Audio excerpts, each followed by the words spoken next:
Beryl est un épéiste d'âge mûr qui dirige un dojo au milieu de nulle part et mène une vie paisible. Un jour, alors qu'il s'entraîne, son père s'adresse à lui et lui dit qu'il aimerait bien avoir des petits-enfants à s'occuper. Cela fait des années que Beryl a pris la relève de l'instructeur, mais il n'a toujours pas de jeune fille. Beryl dit qu'il est trop occupé avec le dojo familial pour penser à avoir des enfants, mais son père veut qu'il essaie au moins. Il suggère même à Beryl d'élever une de ses étudiantes pour qu'il puisse se marier, mais il refuse pour des raisons éthiques. Ce dojo appartient à la famille de Beryl depuis des générations et il travaille assidûment en tant qu'instructeur depuis qu'il a succédé à son père.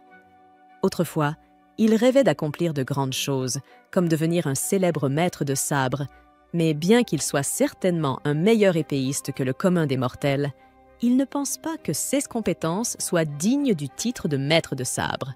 Cela dit, il se considère comme un bon professeur, car nombre de ses élèves sont devenus des épéistes accomplis après avoir obtenu leur diplôme.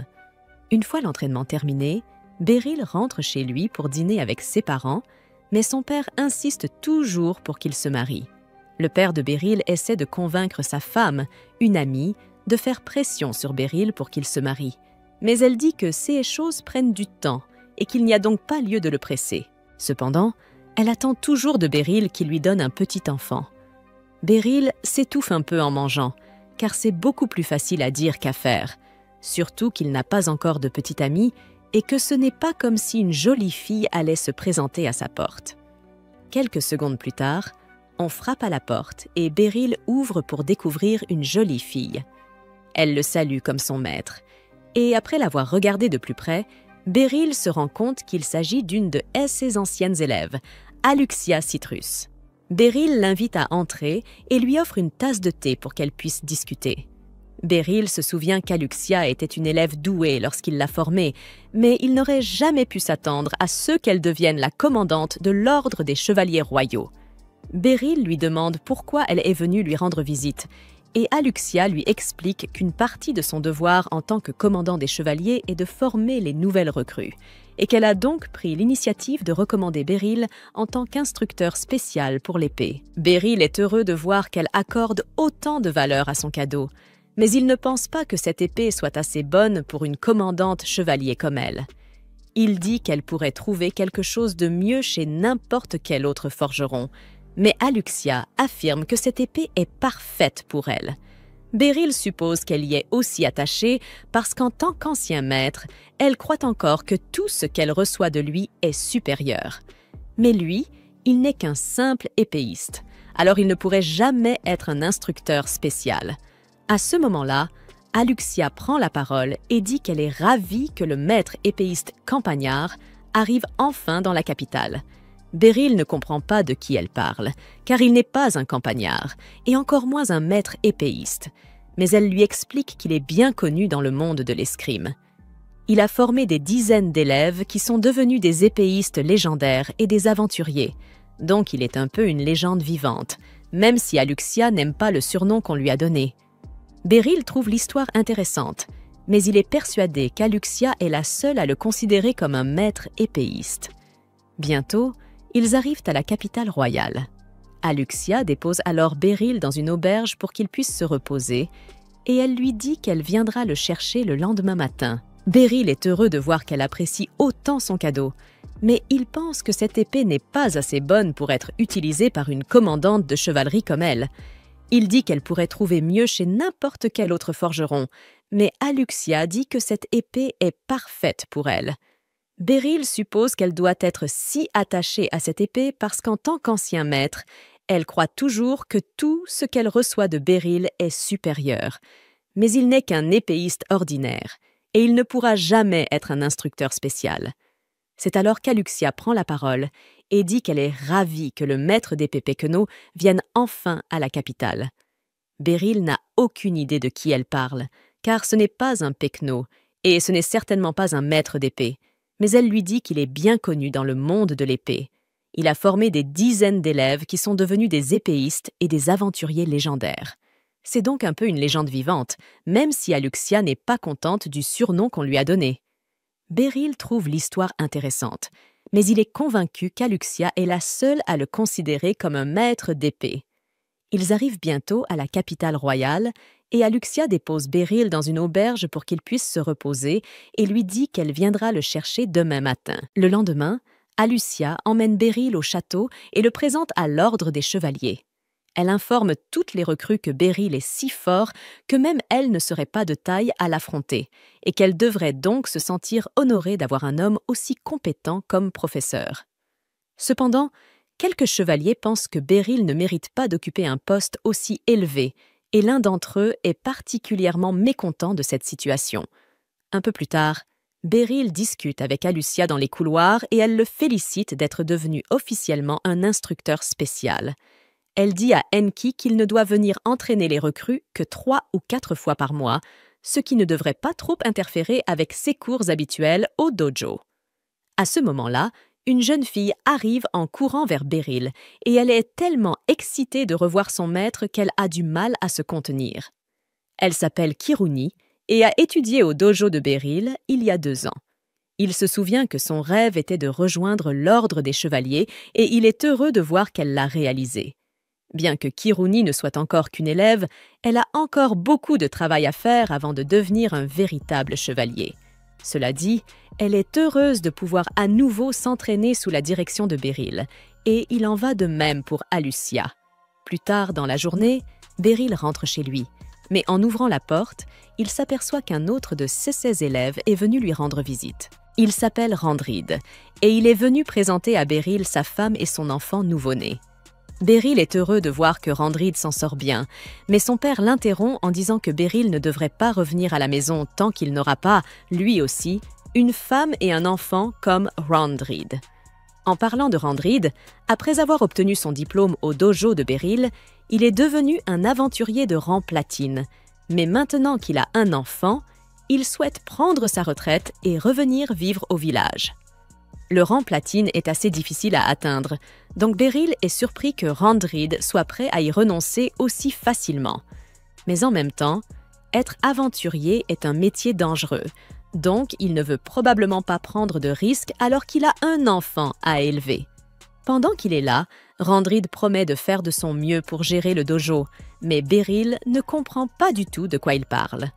Le père de Beryl lui explique que puisque Randrid a un bon niveau, il peut reprendre le rôle d'instructeur, ce qui signifie que Beryl n'a plus besoin de rester ici.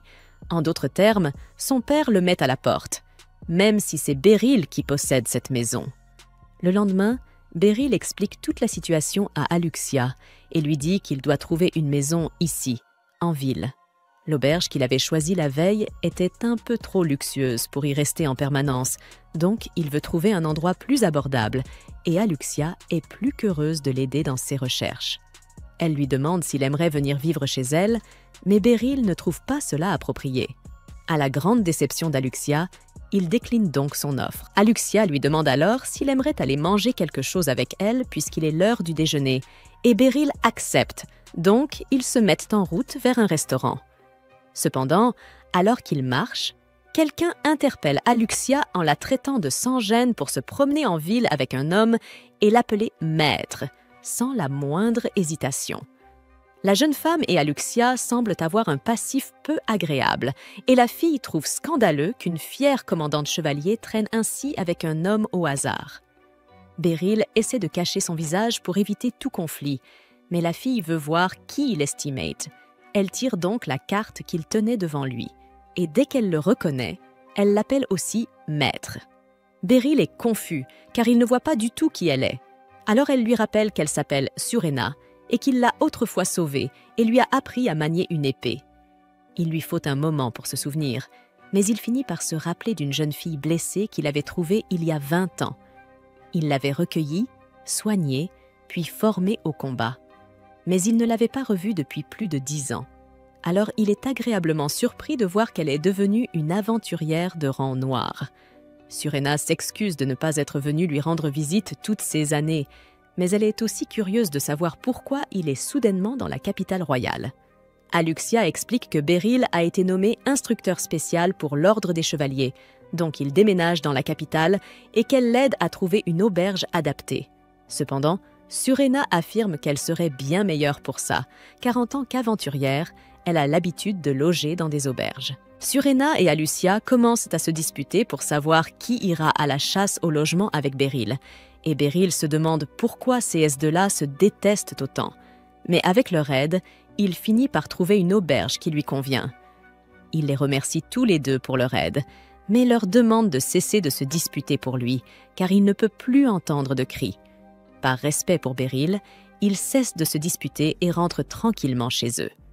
Beryl les observe depuis une fenêtre, et bien qu'il ne puisse pas dire qu'il appréciera toute l'excitation de la vie urbaine, il pense que c'est bien qu'il ait autant de S et élèves pour s'occuper de lui. Le lendemain, l'ordre des chevaliers s'entraîne comme d'habitude, et le vice-commandant, Henbritz, domine tous les autres par son habileté. Après avoir vaincu son partenaire d'entraînement, Alucia fait soudain une annonce et informe tout le monde qu'il y a eu un changement dans le programme. Au lieu d'une fois par semaine, c'est Beryl qui les instruira à partir d'aujourd'hui. Et elle attend d'eux qu'ils travaillent plus dur que jamais. Beryl leur dit qu'il est heureux d'être ici. Mais avant qu'il ne puisse commencer sa première leçon, Henbritz s'approche et déclare qu'il a quelque chose à dire. Pour devenir instructeur spécial de l'Ordre des Chevaliers, Beryl doit posséder un certain niveau de puissance, alors il le défie en duel. Henbritz ne cherche pas à manquer de respect. Il veut simplement s'assurer que Beryl est à la hauteur du poste. En tant que vice-commandant, il a le droit de demander un duel, et Elucia l'autorise. Beryl aimerait vraiment qu'elle arrête d'accepter des choses en son nom, mais puisque Henbritz l'a défié, il n'a pas d'autre choix que de se préparer au combat. Henbritz est convaincu qu'Elucia accorde trop de crédit à Beryl simplement parce qu'il a été son instructeur lorsqu'elle était enfant. Mais cela ne signifie pas que Beryl est fait pour être instructeur spécial de l'Ordre des Chevaliers, et Henbritz compte bien le prouver en le battant ici et maintenant. Beryl est d'accord avec Henbritz. Il ne pense pas lui-même être à la hauteur de ce poste. Mais si l'homme qu'Elucia a recommandé perdait trop facilement, cela nuirait à sa réputation. Alors, il décide de donner le meilleur de lui-même. Le duel commence, et Henbritz fonce pour attaquer Beryl. Beryl commence à parer les attaques, impressionné par la puissance et la vitesse de Henbritz. Mais il sait que s'il parvient à détourner l'un des coups au bon moment, cela laissera Henbritz complètement exposé, et il pourra s'approcher pour porter une attaque décisive. C'est exactement ce que fait Beryl, et Henbritz reste sans voix, car dans un vrai combat, il serait clairement mort à l'instant. Cela compte comme un point pour Beryl, alors les deux retournent à leur position de départ et Henbritz recommence à attaquer. Beryl n'en revient toujours pas de la force de Henbritz, mais tous ses mouvements sont prévisibles, donc il est assez facile pour lui de les parer. Henbritz comprend qu'il ne pourra pas toucher Beryl s'il ne se donne pas à fond, alors il utilise sa technique signature pour attaquer. La technique de la lame guerrière est si puissante qu'elle ne peut être ni bloquée ni parée. En théorie, Beryl ne devrait donc pas pouvoir gagner ici. Cependant, juste après que Henbritz ait porté son coup, Beryl disparaît et réapparaît derrière lui, son épée posée contre le cou de Henbritz. Avec cela, Beryl remporte officiellement le duel, et Henbritz n'en est même pas contrarié. Il est simplement impressionné par la technique que Beryl vient de démontrer et s'excuse pour son attitude impolie un peu plus tôt. Plus tard, Henbritz organise une fête pour souhaiter la bienvenue à Beryl en tant que nouvel instructeur. Mais il est toujours curieux de savoir comment Beryl a pu contrer son attaque tournoyante. Beryl explique qu'il s'est simplement déplacé en suivant la rotation de Henbritz, ce qui lui a permis de se retrouver derrière lui. Mais le faire est bien plus difficile que ce qu'il laisse entendre. Quoi qu'il en soit, Henbritz a hâte de s'entraîner sous la direction de Beryl, tout comme les autres. Une semaine s'est écoulée depuis que Beryl est devenu instructeur ici, et alors que deux chevaliers s'entraînent ensemble, il s'approche pour leur donner quelques conseils. Il a observé leur manière de se battre. Leur maniement de l'épée est correct, mais il pense qu'ils doivent travailler leur gestion de la distance. Il leur montre que si l'on se concentre trop sur l'épée de l'adversaire, ce dernier peut s'approcher sans qu'on ne s'en rende compte. Cela peut sembler insignifiant, mais dans un véritable duel à l'épée, un demi-pas de distance peut faire toute la différence entre la victoire et la défaite. Beryl pensait simplement donner des conseils de base à ses élèves, mais à en juger par la manière dont tout le monde le regarde, on dirait qu'il vient de déclamer les plus grands vers de tous les temps.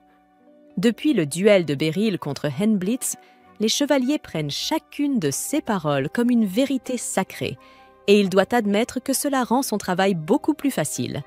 Une fois l'entraînement terminé pour la journée, Beryl s'assoit pour se détendre, et Henblitz lui tend une serviette pour qu'il puisse s'essuyer. Quelques minutes plus tard, Kiruni s'approche de Beryl et lui demande s'il a des projets pour la suite.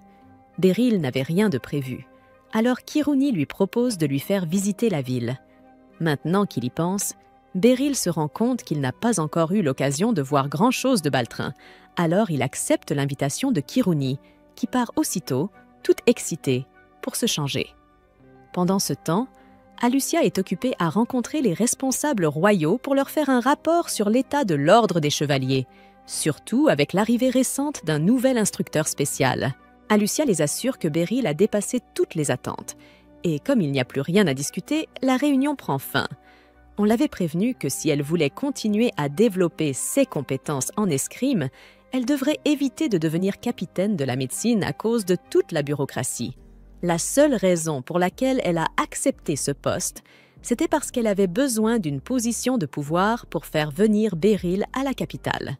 À l'époque où Alucia était encore enfant, ses parents l'avaient emmenée au dojo de Beryl pour qu'elle apprenne à se défendre. Et dès l'instant où elle a rencontré Beryl, elle a su qu'il était une personne bienveillante. Après avoir rejoint le dojo, Beryl lui faisait pratiquer ses coups d'épée et sauter de souche en souche pour entraîner sa mobilité. Il lui faisait également faire un peu d'entraînement de force basique, et bien que ces méthodes aient pu sembler peu conventionnelles, Alucia s'est très vite sentie à l'aise avec une épée. Un jour, Beryl a demandé à Alucia si elle voulait faire un combat d'entraînement contre lui, et elle a accepté avec enthousiasme, désireuse de montrer tout ce qu'elle avait appris. Cependant, lorsqu'elle s'est réellement retrouvée face à lui, elle n'a trouvé aucune ouverture dans sa posture. Puisqu'Alucia avait grandi en apprenant avec Beryl, elle pensait que tous les instructeurs d'escrime étaient aussi talentueux que lui. Mais un jour, lorsque Beryl les a emmenés participer à un combat d'entraînement contre un autre dojo, elle a réalisé qu'elle s'était trompée. L'adversaire d'Alucia était plein d'ouverture et avait la patience d'un enfant en bas âge, car il l'attaquait aveuglément sans aucune stratégie.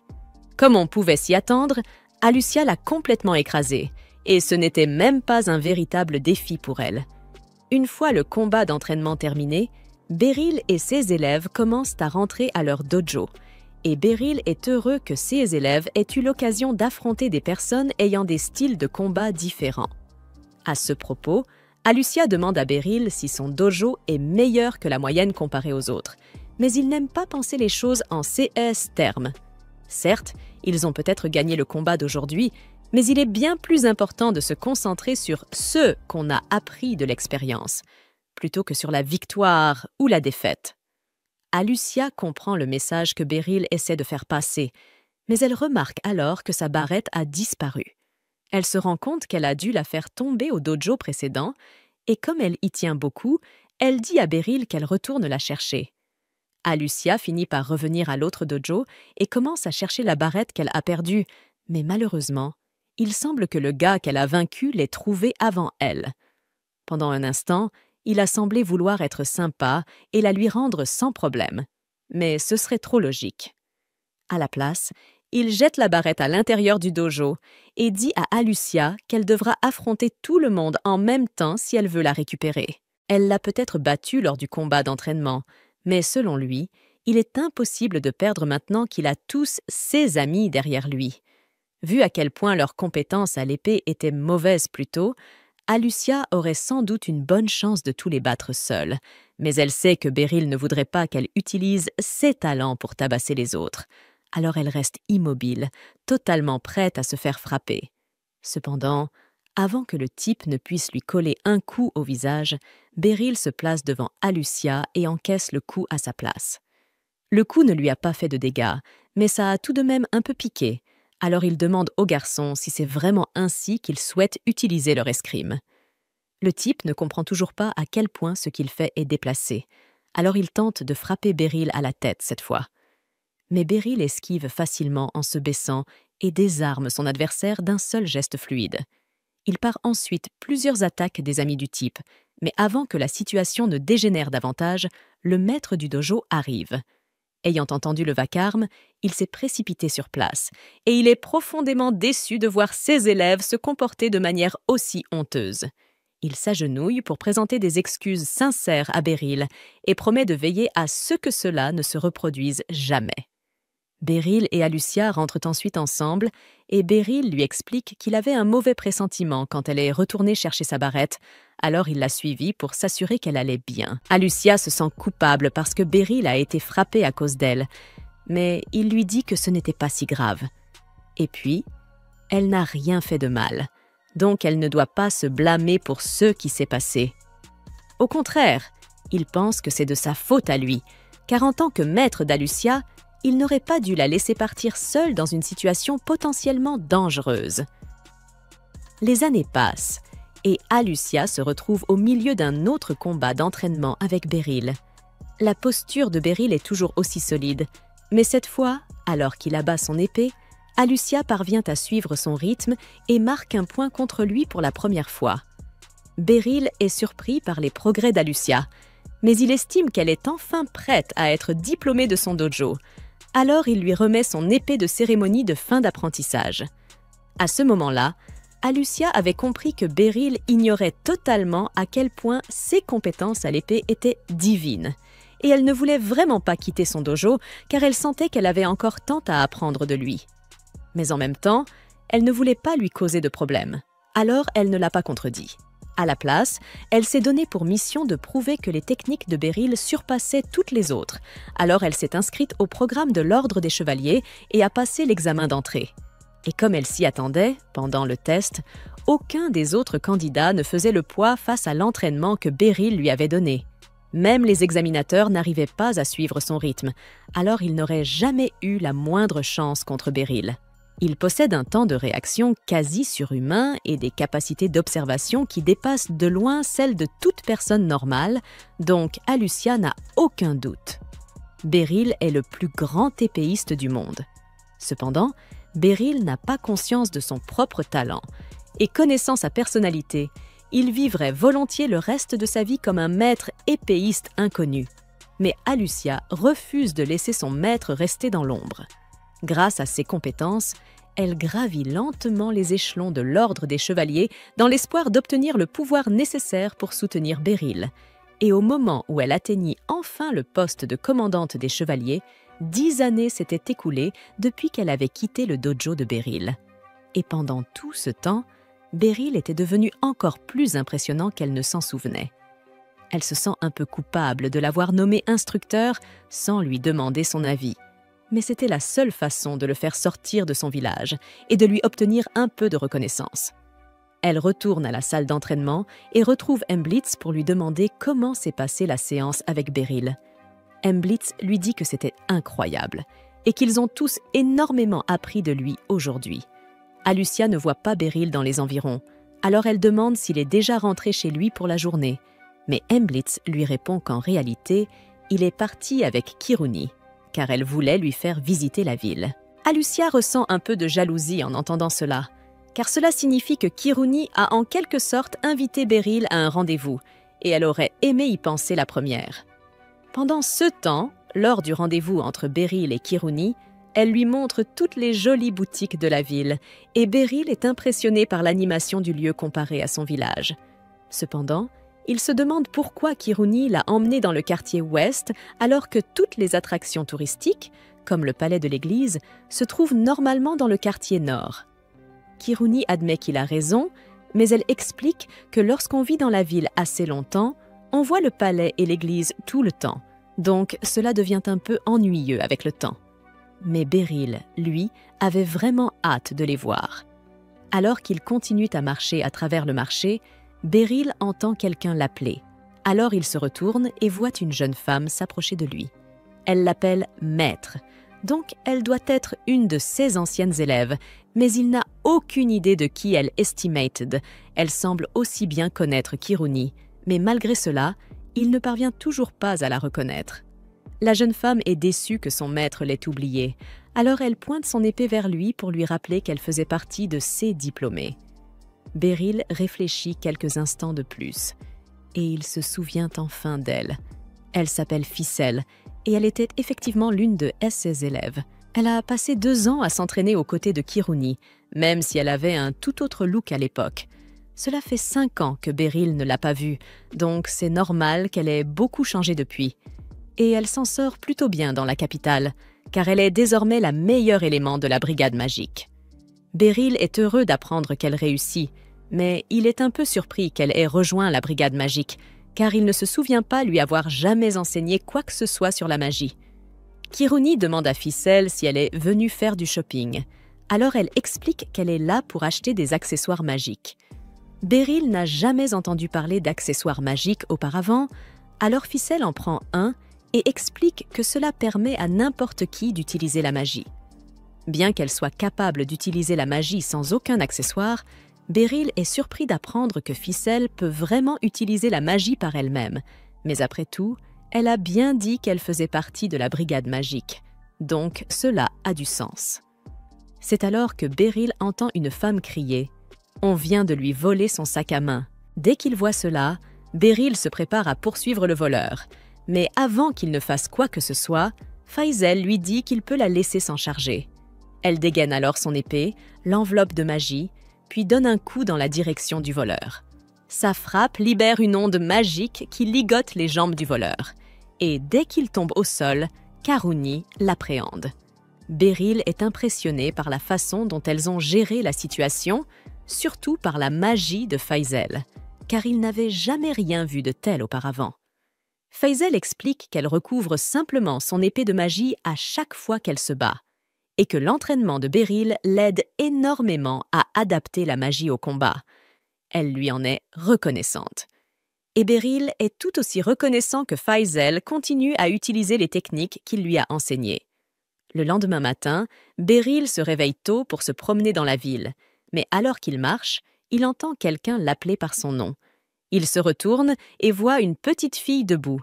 Alors il lui demande si elle est perdue. La fillette lui crie dessus parce qu'il la traite comme une enfant, alors qu'elle est la chef de la brigade magique. Mais Beryl pense qu'elle joue simplement à faire semblant. Donc il ne la croit pas. La fille commence à s'agacer du fait que Beryl ne la croit pas, alors elle lui montre sa puissance en faisant apparaître une énorme boule de feu au bout de son doigt. Beryl finit par la croire. Elle fait effectivement partie de la brigade magique. Mais il est surpris qu'une si petite fille puisse utiliser une magie aussi puissante. Elle lui dit d'arrêter de la traiter de petite fille. Son nom est Lucie et elle est une adulte bien mûre. Bon, peut-être que « adulte » est un peu exagéré, mais elle est beaucoup plus vieille que Beryl, alors elle ne tolérera pas qu'il la traite comme une enfant. Fils lui a tout raconté sur Beryl et à quel point il est incroyable, donc elle voulait le rencontrer en personne. Elle est certaine que Beryl doit être un excellent professeur, car la compétence de Ficelle à l'épée est exceptionnelle. Mais Beryl lui répond que le succès de Ficelle est dû à son propre travail acharné. Tout ce qu'il a fait, c'est lui enseigner les bases. Beryl marchait avec Lucie par politesse, mais elle finit par le mener dans une grande zone dégagée, et tout gamer sait où cela va mener. Lucie est très attachée à sa magie, alors elle s'entraîne tous les jours pour s'améliorer autant que possible. Cependant, elle n'a personne de digne pour s'entraîner avec elle, mais puisque Beryl est un maître épéiste légendaire, elle pense qu'il sera un bon défi pour elle. Avant que Beryl puisse même répondre, elle tente de le frapper avec une explosion de feu, mais il saute en arrière pour l'esquiver à temps. Beryl aurait préféré éviter de se battre, mais vu la manière dont Lucie le fixe, il semble qu'elle ne le laissera pas partir tant qu'il ne lui aura pas donné un vrai combat. Alors il sort son épée et se prépare à l'affronter. Lucie déchaîne une explosion de feu sur Beryl, mais alors qu'il esquive son attaque, elle réalise que ce vieil homme possède de bons réflexes. Beryl comprend que cette vieille dame dans un corps d'enfant ne plaisante pas non plus, alors il dégaine son épée, prêt à se défendre dans ce combat dénué de sens. Il tente de raisonner Lucy, lui expliquant qu'il n'est pas aussi fort qu'elle le pense et qu'il n'y a aucune raison de prolonger cet affrontement. Mais Lucy veut tester sa force et relance ses flammes sur lui, qu'il parvient à esquiver de justesse. Elle change alors son élément magique en glace et projette d'énormes blocs de glace contre lui, qu'il tranche sans effort. Constatant que Beryl est effectivement puissant, Lucy s'apprête à lancer sa prochaine attaque. Et Beryl y voit une ouverture. Il charge droit sur elle avec l'intention de l'assommer sans lui faire de mal. Avant qu'elle ne puisse réagir, il réduit la distance entre eux, mais alors qu'il s'apprête à la frapper avec le pommeau de son épée, elle n'a d'autre choix que de déclencher un sort de feu sur elle-même pour le repousser. Étonnamment, même ses vêtements ne brûlent pas, et elle attaque à nouveau Beryl avec des flammes semblables à des météores. Il esquive toutes ses attaques, manquant de peu de perdre l'équilibre. C'est la première fois qu'il combat une sorcière, et son manque d'expérience est évident. Lucy alterne sans cesse entre la magie de glace et de feu, et alors que Beryl commence à s'habituer à ses attaques, elle utilise un sort de foudre pour l'empêcher d'approcher. Avec Beryl à distance, Lucy devient sérieuse et prépare une attaque sombre et menaçante, faisant comprendre à Beryl que s'il est touché, il n'en réchappera pas. Mais au moment où Lucy est sur le point de lancer son attaque ultime, elle s'arrête, satisfaite de leur affrontement. De plus, elle ne voulait pas réduire Beryl en charpie, c'est pourquoi elle s'est retenue. Quoi qu'il en soit, elle comprend désormais pourquoi Face admire Beryl, bien que Beryl pense qu'il n'est ni fort ni exceptionnel, affirmant que malgré une vie entière d'entraînement, il n'a jamais réussi à vaincre son père une seule fois. Pourtant, Lucy pense que Beryl fait simplement preuve de modestie et éclate de rire, réalisant qu'elle l'a embêté pour rien tout ce temps. Maintenant qu'ils se sont présentés correctement, elle l'invite à venir à son institut de magie quand il en aura envie, lui promettant de se rattraper pour ce qu'elle lui a fait aujourd'hui. Beryl accepte, même s'il affirme n'avoir aucune raison d'y aller, car il n'a aucun talent magique. Alors que Lucy s'en va, elle prévient Beryl que si elle apprend un nouveau sort, elle reviendra le tester sur lui. Plus tard, à l'ordre libérien, Beryl croise Ficelle, venu de la section magique pour livrer quelques potions à l'ordre. Beryl est heureux de voir que les chevaliers utilisent des potions magiques et explique qu'il utilise des potions à base de plantes car il ne peut pas se permettre d'acheter les bonnes. À ce sujet, Ficelle souhaite offrir à Beryl une bouteille de potions magiques, mais il refuse, pensant que c'est trop cher pour une personne sans valeur comme lui. Cependant, Ficelle insiste pour qu'il l'accepte en guise d'excuse de la part de Lucy pour ce qu'elle lui a fait subir tôt le matin. À propos, Beryl demande à Ficelle si cette petite fille est vraiment la commandante de la section magique. Et Ficelle, acquiesçant, lui explique que Lucy utilise la magie pour paraître jeune et qu'elle est si vieille que personne vivant ne connaît son âge réel. Quoi qu'il en soit, Ficelle s'excuse auprès de Beryl, pensant qu'elle est responsable de toute cette histoire puisqu'elle a été la première à parler de lui à Lucy. Beryl rassure Ficelle en lui disant de ne pas s'inquiéter et pour qu'elle se sente moins coupable, il accepte finalement la potion. Il partage ensuite son expérience avec Ficelle, lui racontant à quel point il a eu peur lorsque Lucy l'attaquait sans relâche avec du feu et de la glace, au point de croire qu'un seul faux pas le réduirait en morceaux. Ficelle explique que Lucy est spéciale, car les sorciers ordinaires ne peuvent pas enchaîner les sorts comme elle le fait. Alucia arrive alors, remerciant Ficelle pour la livraison des potions et lui demandant de les déposer dans la salle de stockage. Une fois Ficelle partie, Alucia conduit Beryl à la rencontre de Surena, qui souhaite qu'il aide à former les nouveaux aventuriers de sa guilde. Elle lui montre la demande écrite du maître de la guilde lui-même. Mais Beryl veut d'abord savoir quel type d'entraînement on attend de lui, apprenant qu'il sera chargé de former les aventuriers pour les préparer à explorer des donjons et à faire face aux urgences. Beryl se souvient de l'époque, à son adolescence, où il s'était aventuré seul dans un donjon, espérant y trouver des trésors, pour finalement s'enfuir après avoir été sauvagement battu par un monstre. C'est pourquoi il considère les donjons comme extrêmement dangereux, sans réaliser qu'il est désormais assez fort pour affronter en solo les donjons les plus difficiles. Ainsi, Beryl refuse, ne voulant pas que de jeunes aventuriers subissent le même sort que lui, mais Surena insiste, affirmant que s'il les entraîne, ils deviendront suffisamment compétents pour éviter de se blesser. Pour le convaincre, Surena lui propose au moins de discuter avec le maître de la guilde, et Alucia l'encourage, précisant qu'aucune restriction n'est imposée aux instructeurs spéciaux. Beryl suit donc Surena jusqu'à la guilde des aventuriers, où il trouve Lucy assise dans le bureau du maître de guilde, qui se révèle être une vieille amie du maître. Ignorant volontairement la présence de Lucy, Beryl se tourne vers le maître de guilde, Nidus, un vieil homme au visage marqué par les cicatrices de la guerre. Nidus accueille chaleureusement Beryl et lui serre la main, affirmant qu'il lui fait confiance car leur aventurière la plus précieuse, Surena, a plaidé en sa faveur. Beryl précise qu'il n'a pas encore pris de décision, mais Nidus et Lucy, par leur attitude dominante, ne lui laissent guère le choix. Nidus demande à Beryl de s'adresser à son assistant, Migan, pour les détails du poste, mais avant que l'engagement ne soit officialisé, Migan intervient, demandant comment ils peuvent confier la formation à un amateur qui n'a aucun antécédent de raid dans les donjons. Beryl, amusé par ce manque de respect, espère secrètement pouvoir se retirer de cette affaire, tandis que Surena et Lucy, de leur côté, se sentent insultés. Migan propose alors que Beryl prouve sa compétence en affrontant Surena dans un duel. Bien sûr, Beryl, qui n'est plus très jeune, n'a aucune envie de se lancer dans des complications, mais face à l'insistance générale, il finit par céder. Alors qu'il se dirige vers le terrain pour le combat, tout le monde est excité de voir comment cela va se terminer. Tous connaissent Surena comme une grande aventurière classée, or, ayant accompli de nombreuses aventures.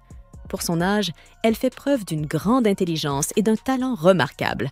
Voyant l'enthousiasme général pour ce duel, Beryl est inquiet. Comme d'habitude, ce pauvre idiot ne pense pas être à la hauteur pour affronter une personne comme elle, encore moins pour gagner. Pour être honnête, je ne pense même pas qu'il souhaite remporter ce combat. Il ne veut pas de ce travail, alors perdre serait pour lui une porte de sortie facile. De son côté, Surena est très excitée à l'idée de se battre contre son maître. Elle a attendu ce jour toute sa vie, et chaque jour, elle a été reconnaissante envers lui pour tout ce qu'il a fait pour elle. Plongée dans ses souvenirs, elle se rappelle du premier jour où elle a rencontré Beryl. Ce jour-là, elle voyageait avec ses parents, en route vers une nouvelle vie. Ils étaient pleins d'espoir pour l'avenir, transportant avec eux plusieurs fruits qui, une fois vendus, leur permettraient de bien s'installer. Alors qu'ils discutaient joyeusement, un monstre les attaqua.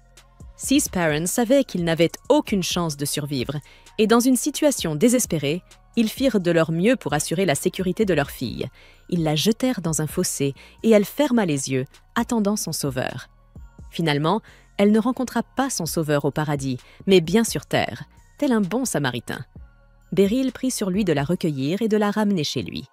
Il prit soin d'elle jusqu'à son réveil. Lorsqu'elle ouvrit les yeux, il lui offrit de la nourriture et lui demanda où étaient ses parents, intrigué de la voir seule. Mais cette question raviva des souvenirs douloureux, la faisant éclater en sanglots. Beryl respecta sa peine et la laissa tranquille. Quelques jours plus tard, il expliqua à ses parents qu'elle n'était pas encore prête à parler et qu'il faudrait attendre. Avec le temps, elle se mit à manger avec eux, bien qu'elle restât silencieuse. Un matin, elle se réveilla tôt et vit Beryl s'entraîner dehors. Il la remarqua et l'invita à le rejoindre. Elle accepta et ils commencèrent à s'entraîner ensemble. Pendant plusieurs jours, elle s'entraîna avec lui. Quand il ouvrit son centre d'entraînement, elle observa les autres élèves entrer avec enthousiasme. Il la vit et lui fit signe d'entrer. Elle rejoignit la classe ce jour-là. Un jour, en la voyant s'entraîner, il remarqua sa grande rapidité. Il lui dit qu'elle avait le potentiel d'utiliser des épées jumelles. Ainsi débuta l'histoire de Surena et de ses épées jumelles. Malheureusement pour elle, elle fut adoptée par de nouveaux parents et dut partir. Elle pleura tout au long du trajet car elle voulait rester là pour toujours, mais elle savait qu'elle serait un fardeau. Quelques années plus tard, elle devint une aventurière de rang or. Lors d'une promenade avec une amie, celle-ci lui demanda pourquoi elle avait choisi de devenir aventurière. Elle répondit que c'était parce qu'elle voulait découvrir le monde. En chemin, des membres d'un gang les attaquèrent. Et avant même que son amie ne puisse réagir, Surena sauta et trancha ses assaillants en deux. À ce moment-là, elle repensa à sa véritable motivation. La première raison pour laquelle elle était devenue aventurière était de s'assurer que personne d'autre ne subirait le même sort tragique qu'elle. Et la seconde était de rendre son maître fier d'elle. À présent, elle se trouve sur le terrain face à ce même maître, pour un duel contre lui. Elle pense à tout ce qu'elle voulait lui montrer, combien elle est devenue forte, et elle lui dit que cela fait 20 ans qu'elle l'a quitté, et qu'il va maintenant voir les fruits de son entraînement. Elle s'incline devant lui avant le combat, de la même manière qu'on lui avait appris dans son école. Beryl remarque qu'elle n'a rien oublié de ses enseignements, ce qui le remplit de joie. Voyant son excitation, il décide que, même s'il voulait refuser l'offre d'emploi en perdant le combat, il doit maintenant lui offrir un combat digne de ses efforts. Le combat commence. Elle s'élève haut dans le ciel et fond sur lui avec ses épées jumelles. Il esquive son attaque. Elle l'attaque à plusieurs reprises et il esquive chacune d'elles. Une chose est claire, elle est incroyablement rapide, digne d'un Usain Bolt de l'épée. Il est heureux de voir qu'elle n'a jamais cessé de s'entraîner, car sans cela, elle n'aurait jamais atteint ce niveau. Cependant, il repère une faille dans son attaque et décide d'en profiter pour gagner. Il contre-attaque pour la première fois, utilisant son épée pour immobiliser sa main gauche. Puis, profitant de son déséquilibre, il utilise sa jambe pour la balayer et la faire tomber au sol. Il gagne ainsi le combat. Il lui tend la main pour l'aider à se relever, et elle le remercie pour ce combat. Tous les spectateurs applaudissent, conscients qu'il n'est pas facile de battre Surena. Nidus s'approche pour le féliciter d'avoir accepté leur proposition, et Megan lui présente ses excuses pour avoir douté de ses compétences. Il apprécie leurs compliments sur ses compétences, mais il est en colère de n'avoir pas réussi à refuser le travail. Il part avec Surena pour l'aventure et rencontre les 3 aventuriers qu'il devra former. Ils se présentent sous les noms de Porta, Nidri et Sarleka. En entrant dans le donjon, Sarlekas détecte 6 monstres grâce à son détecteur magique. Il saute immédiatement pour se battre avec ses camarades. Voyant leur combat, Beryl est content. Il se dit qu'il n'aura pas beaucoup à faire, car ils ne sont pas si mauvais. Espérons qu'il ait raison. En quelques secondes, ils éliminent complètement tous les monstres présents dans le donjon.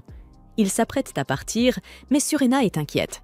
Elle explique qu'un donjon de ce type devrait contenir beaucoup plus de monstres, et elle est choquée d'en voir si peu. Ses soupçons s'avèrent fondés. Soudain, le détecteur magique de Sarlekat tente de l'avertir de la présence d'un monstre, mais l'appareil tombe en panne immédiatement. Cela montre à quel point ce monstre est puissant. Il crie à Porta, qui est presque à la porte, de fuir, mais il est trop tard. Le monstre utilise simplement le bout de son doigt pour projeter Porta au loin, le blessant. Le monstre pousse un rugissement si puissant que le sol tremble sous leurs pieds. Surena reconnaît la créature. C'est un monstre spécialement conçu appelé Xénograbber. Elle comprend que c'est la raison pour laquelle il n'y avait presque aucun monstre de bas niveau dans le donjon. Beryl se place devant le monstre, prêt à l'affronter. Beryl maudit sa chance d'avoir attiré un monstre aussi puissant dès son premier jour de travail. Il demande à Surena si elle a des potions et elle confirme. Beryl est heureux de l'entendre et il pense que pendant que Surena retient le monstre, il pourra soigner le nouveau blessé. Il tend la main vers elle pour demander la potion, mais Surena pense simplement qu'il lui demande de la relayer. Elle le fait donc et dit à Beryl qu'elle est d'accord avec lui et qu'il vaut mieux qu'un maître comme lui combatte le monstre. Elle court immédiatement pour sauver le garçon et Beryl reste perplexe. Cependant, il n'a pas le temps de dissiper le malentendu car le griffon l'attaque et il esquive rapidement. Beryl se met en position, réalisant qu'il n'a pas d'autre choix que de se battre. Le monstre continue de l'attaquer avec ses griffes et Beryl recule peu à peu en essayant de parer ses attaques. Il trouve soudainement une ouverture et frappe la patte du monstre, mais son épée est trop faible pour la couper. Il réalise qu'il sera condamné si une seule attaque le touche. Le monstre continue de le repousser et Beryl se laisse distraire en voyant Surena porter le garçon blessé dans la grotte. Le monstre le frappe, le projetant au loin et blessant son bras.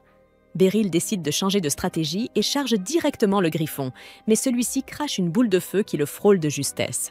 Ensuite, Beryl tente d'approcher le monstre par le côté, mais il se retourne et utilise sa queue comme un lourd fouet pour le repousser.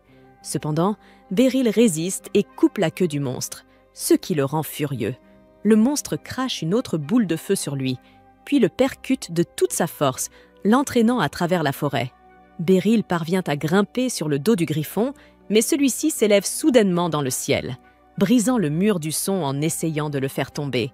Beryl s'accroche fermement, et finalement, le monstre le ramène au point de départ. Mais cette fois, il ne retient plus sa puissance. Le griffon utilise l'expansion de domaine et transforme le sol sous lui en lave, forçant Beryl à reculer. Cependant, les pouvoirs du griffon s'étendent jusque dans la grotte où les jeunes aventuriers se réfugient, et ils se retrouvent à jouer à une version très risquée de « Le sol est en lave ». En entendant une fille crier, Beryl réalise qu'il ne peut plus attendre. Il court sur la lave, attaquant le griffon depuis différentes directions pour le désorienter. Le griffon commence à lui lancer une pluie de boules de feu, mais Beryl utilise les explosions pour se propulser en avant. Grâce à cet élan supplémentaire, il parvient à percer l'œil du griffon, mais son épée se brise dans le processus. Beryl craint que ce soit la fin, quand soudain il voit Surena sauter d'une falaise et foncer droit vers le griffon. Elle plaque le monstre au sol et, sans perdre un instant, lui tranche la tête. Elle remercie Beryl de l'avoir aidé à abattre un monstre de rang S, et il lui répond qu'il n'a même rien fait. Beryl demande ensuite des nouvelles du débutant blessé, et Surena lui dit qu'il s'en sortira.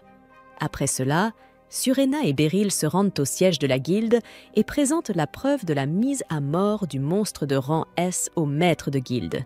Ils n'arrivent pas à croire qu'ils aient pu tuer un monstre aussi dangereux tout en protégeant 3 débutants. Et Surena affirme qu'ils ont tous survécu uniquement parce que Beryl était là. Il n'a même pas le temps d'expliquer que c'est Surena qui a porté le coup fatal, car le maître de guilde commence à le remercier et lui demande comment il peut le récompenser.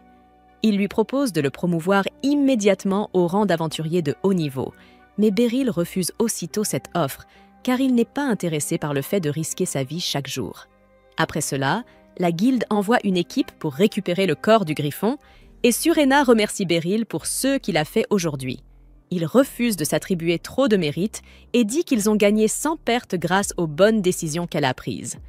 Le lendemain, Beryl demande l'aide de Kurenai, car il a besoin de trouver un forgeron compétent pour réparer son épée.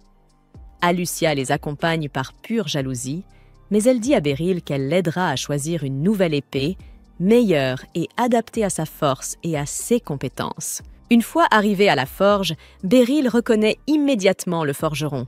C'est Balder, l'un de ses anciens élèves. Même Balder est surpris de voir son maître après si longtemps, et Alucia est étonnée que même des gens pouvant être considérés comme des oncles aient appris auprès de Beryl. Beryl explique que Balder était son seul élève plus âgé que lui. Il voulait fabriquer de meilleures épées, alors il a rejoint son dojo pour apprendre comment un épéiste les utilise réellement. Beryl lui dit qu'il est heureux de voir qu'il a ouvert la boutique de 16 rêves et Balder lui est reconnaissant pour cela. Il leur demande ensuite ce qui les amène et Kuruni lui demande d'aiguiser son épée courte. Balder y jette un coup d'œil et lui dit qu'elle est trop endommagée pour être réparée et qu'elle ferait mieux d'en acheter une nouvelle. Alucia est surprise car Kuruni n'utilise pas son épée courte de manière brutale. Beryl lui demande comment elle sent l'épée dans sa main et elle répond qu'elle la trouve agréable et légère. Beryl et Balder comprennent aussitôt qu'une épée courte n'est pas le bon choix pour Kuruni, car elle ne sent pas le poids de son arme. Il lui suggère d'essayer une épée plus grande et Kuruni l'apprécie, alors elle décide de l'acheter. Après cela, Beryl commence à chercher une épée qui lui conviendrait et Alucia lui propose d'en faire fabriquer une sur mesure. Il lui répond qu'il ne veut rien d'aussi sophistiqué et c'est alors que Surena entre aussi dans la boutique. Comme d'habitude, elle et Alucia commencent à se lancer des piques et Beryl tente de les calmer. Il demande à Surena ce qu'elle fait ici et elle dépose aussitôt la patte du griffon qu'ils ont chassé l'autre jour sur la table, demandant à Balder de forger une grande épée pour Beryl avec. Beryl lui dit qu'il ne peut pas accepter car c'est elle qui a vaincu le monstre, mais Surena refuse d'écouter la logique. Elle lui explique qu'il a perdu son épée à cause d'elle et qu'elle doit donc lui en offrir une nouvelle. Balder soutient également Surena et Beryl est finalement obligé d'accepter l'épée. Balder est très enthousiaste à l'idée de fabriquer une épée à partir d'une partie d'un monstre de rang S et il demande à Beryl 1 semaine pour faire de son mieux. Beryl n'y voit aucun inconvénient et dit qu'il est temps de quitter la boutique.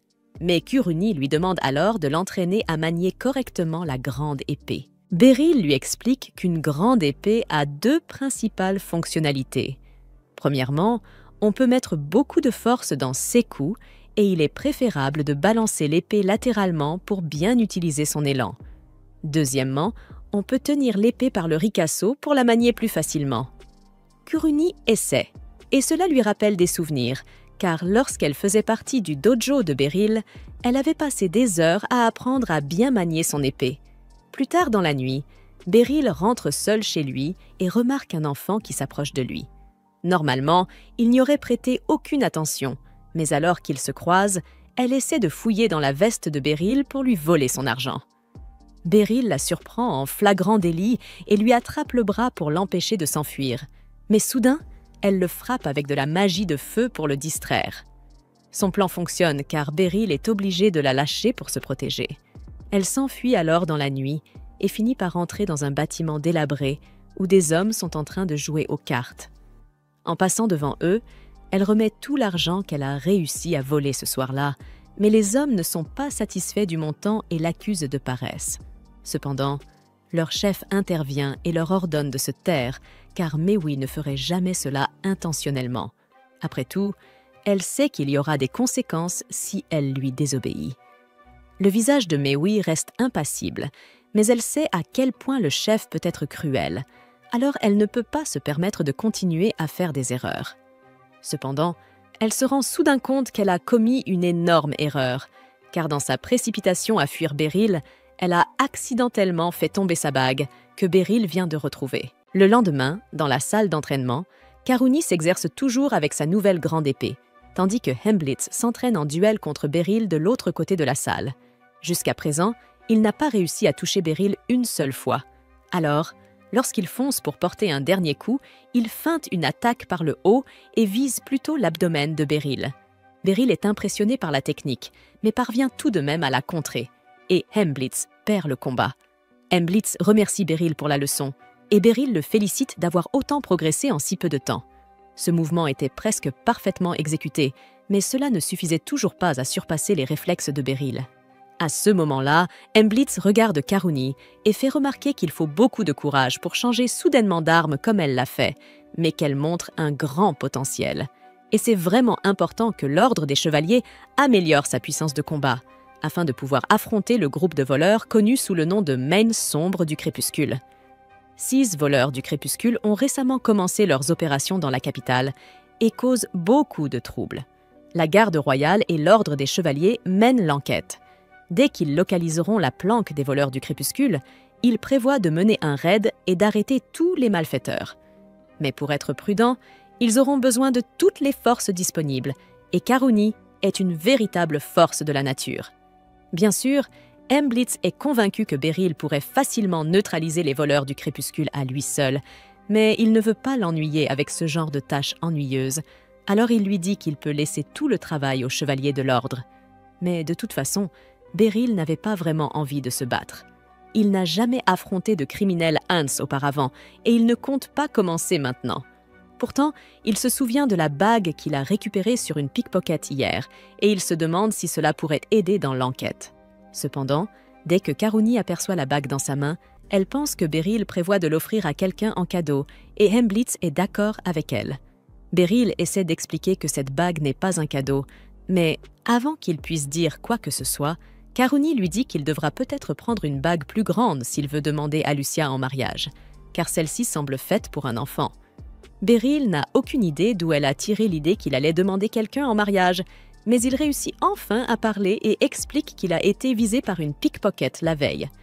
Il a réussi à attraper sa main avant qu'elle ne puisse lui voler quoi que ce soit, mais elle a réussi à s'échapper parce qu'il a été surpris quand elle a utilisé de la magie de feu contre lui.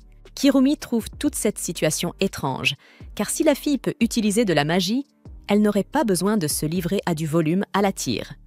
La magie est un talent rare, et toute personne possédant de la magie peut rejoindre l'Institut de magie gratuitement, avec tous les frais de subsistance payés.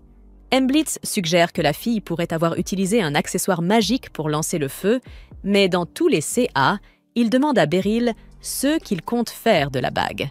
Beryl répond qu'il ne compte pas la garder, et puisque la bague a probablement été volée, il souhaite la rendre à son véritable propriétaire. Dans ce cas, Hemblitz lui dit qu'il peut laisser la bague à la réception de l'ordre des chevaliers. Et c'est exactement ce que fait Beryl. Maintenant qu'il a réglé la question de la bague, Beryl ne prévoit pas de s'impliquer davantage. Il n'a rien perdu à cause de la pickpocket, et il n'a aucune intention de la retrouver. Mais en même temps, La façon dont elle l'a regardé quand il l'a attrapé le dérange un peu. En se promenant dans la ville, Beryl décide de jeter un œil au marché immobilier, car il ne peut pas continuer à vivre dans une auberge indéfiniment, mais les prix faillirent lui donner une crise cardiaque. Il pourrait techniquement se permettre de l'acheter avec ceux qu'il gagne à l'ordre des chevaliers, mais c'est quand même une grosse somme à dépenser. C'est alors qu'il remarque une fille derrière lui, qui semble chercher quelque chose. Il s'approche pour voir s'il peut l'aider, mais après l'avoir observée de plus près, il réalise que c'est la fille qui a essayé de le voler la nuit dernière. Il lui demande si elle cherche une bague, et dès qu'elle entend mentionner la bague, la fille l'attaque, pensant qu'il l'a prise. Mais Beryl lui demande de se calmer, car il ne veut pas faire de scène. Tout d'abord, il lui dit qu'il a déposé la bague à la réception de l'ordre des chevaliers. Donc, il ne l'a plus. Et la fille ne peut pas vraiment entrer à l'ordre pour la récupérer. Ensuite, Beryl lui demande si elle a volé la bague, car cela lui semble étrange qu'elle fasse autant d'efforts pour la récupérer si ce n'était pas important pour elle. Elle lui répond qu'elle n'a pas volé la bague, et c'est tout ce que Beryl avait besoin d'entendre. Alors, il lui dit de venir avec lui pour la récupérer. Moé est un peu hésitante à le suivre, mais il lui dit qu'il sera difficile de prouver que la bague est la sienne si elle y va seule.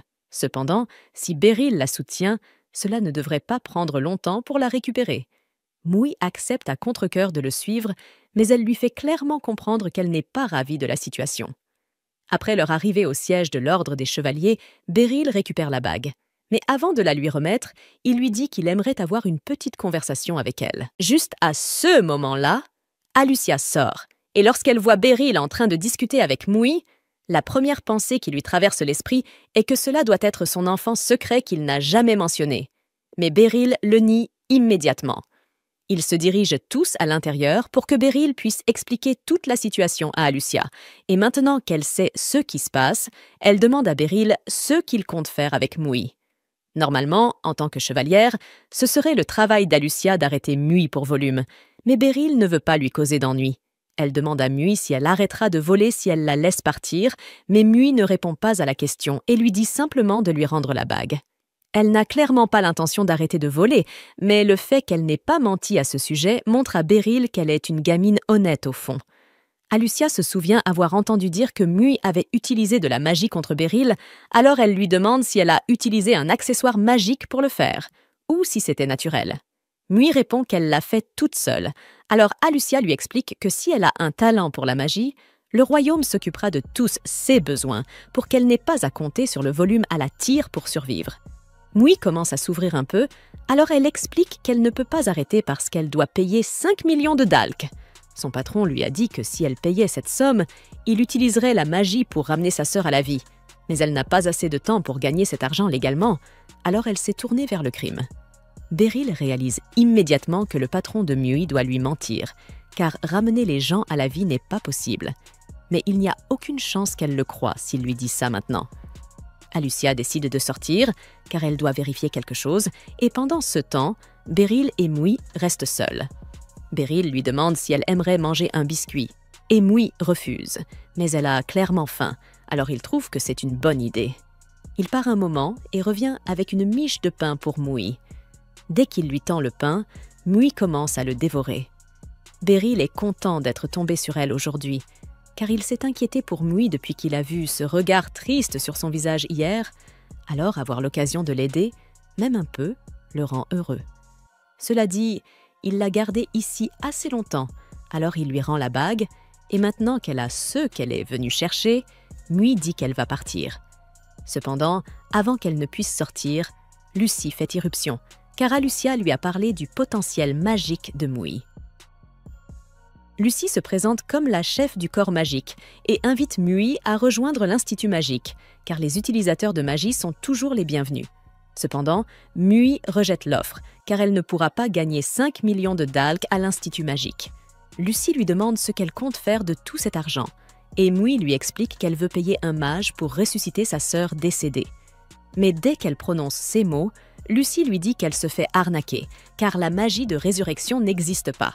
Cependant, Moui insiste en disant que sa sœur peut être ressuscitée, car elle l'a vue de ses propres yeux. Enfin, c'est du moins ce qu'elle croit, car dans son flashback, le soi-disant mage ne fait en réalité que faire bouger un peu le cadavre de sa sœur, et Mui, accablé par le chagrin, a immédiatement cru qu'il pouvait réellement ressusciter sa sœur. Cependant, le mage lui a dit qu'il en coûterait 5 millions de dalks pour ressusciter complètement sa sœur. C'est pourquoi elle a commencé à voler depuis lors pour gagner l'argent. Lucy se sent mal pour Mui, qui est tombée dans un tel piège, mais elle lui dit qu'il n'existe vraiment aucune magie de résurrection. Mui l'accuse de mentir, mais Lucy lui répond qu'elle est une mage respectée qui étudie la magie depuis plusieurs siècles, et que si la magie de résurrection existait, elle en aurait entendu parler bien avant qu'un quelconque mage escroc ne vienne prétendre qu'il pouvait la réaliser. À ce stade, Mui commence à se rendre compte qu'elle a peut-être été dupée. Lucy lui demande alors le nom du mage à l'origine de tout cela. Mui lui demande pourquoi elle veut savoir, et Lucy explique qu'elle prévoit de le confronter pour découvrir s'il ment au sujet de la magie de résurrection ou non. Dans le Xia où il dirait la vérité, Lucy promet de payer personnellement les 5 millions de dalks pour ressusciter la sœur de Mui. Mais si cet homme ment, cela signifie qu'il a profané l'âme de la sœur de Mui, et Lucy ne laissera pas cela passer. Mui lui apprend que l'homme s'appelle Twilight, et c'est aussi le nom du chef des voleurs du crépuscule. Lucy demande alors à Mui de la conduire immédiatement à lui. Valucia dit qu'elle veut aussi venir, mais la présence d'un chevalier attirerait trop l'attention. Elle demande donc à Beryl de l'accompagner. Peu de temps après, ils arrivent à l'entrée du repère de Twilight, et Beryl est surpris de découvrir que le repère des voleurs se trouve juste à côté de la route principale. Beryl commence à regretter de ne pas avoir emprunté une vraie épée pour ce combat. Mais Lucy le rassure en lui disant qu'avec ses compétences, une épée en bois devrait largement suffire pour affronter quelques bandits. Il n'y a plus de raison d'attendre plus longtemps, alors Lucy fait exploser un trou dans la porte d'entrée et ils sont immédiatement confrontés à un groupe de voleurs. L'un des voleurs tente d'attraper Lucy, mais elle n'a pas le temps de s'occuper de types comme lui, alors elle le projette en arrière avec un blast et demande à Beryl de gérer le reste pendant qu'elle va s'occuper de Twilight. Les voleurs aperçoivent Nui derrière Beryl et réalisent que c'est elle qui les a dénoncés.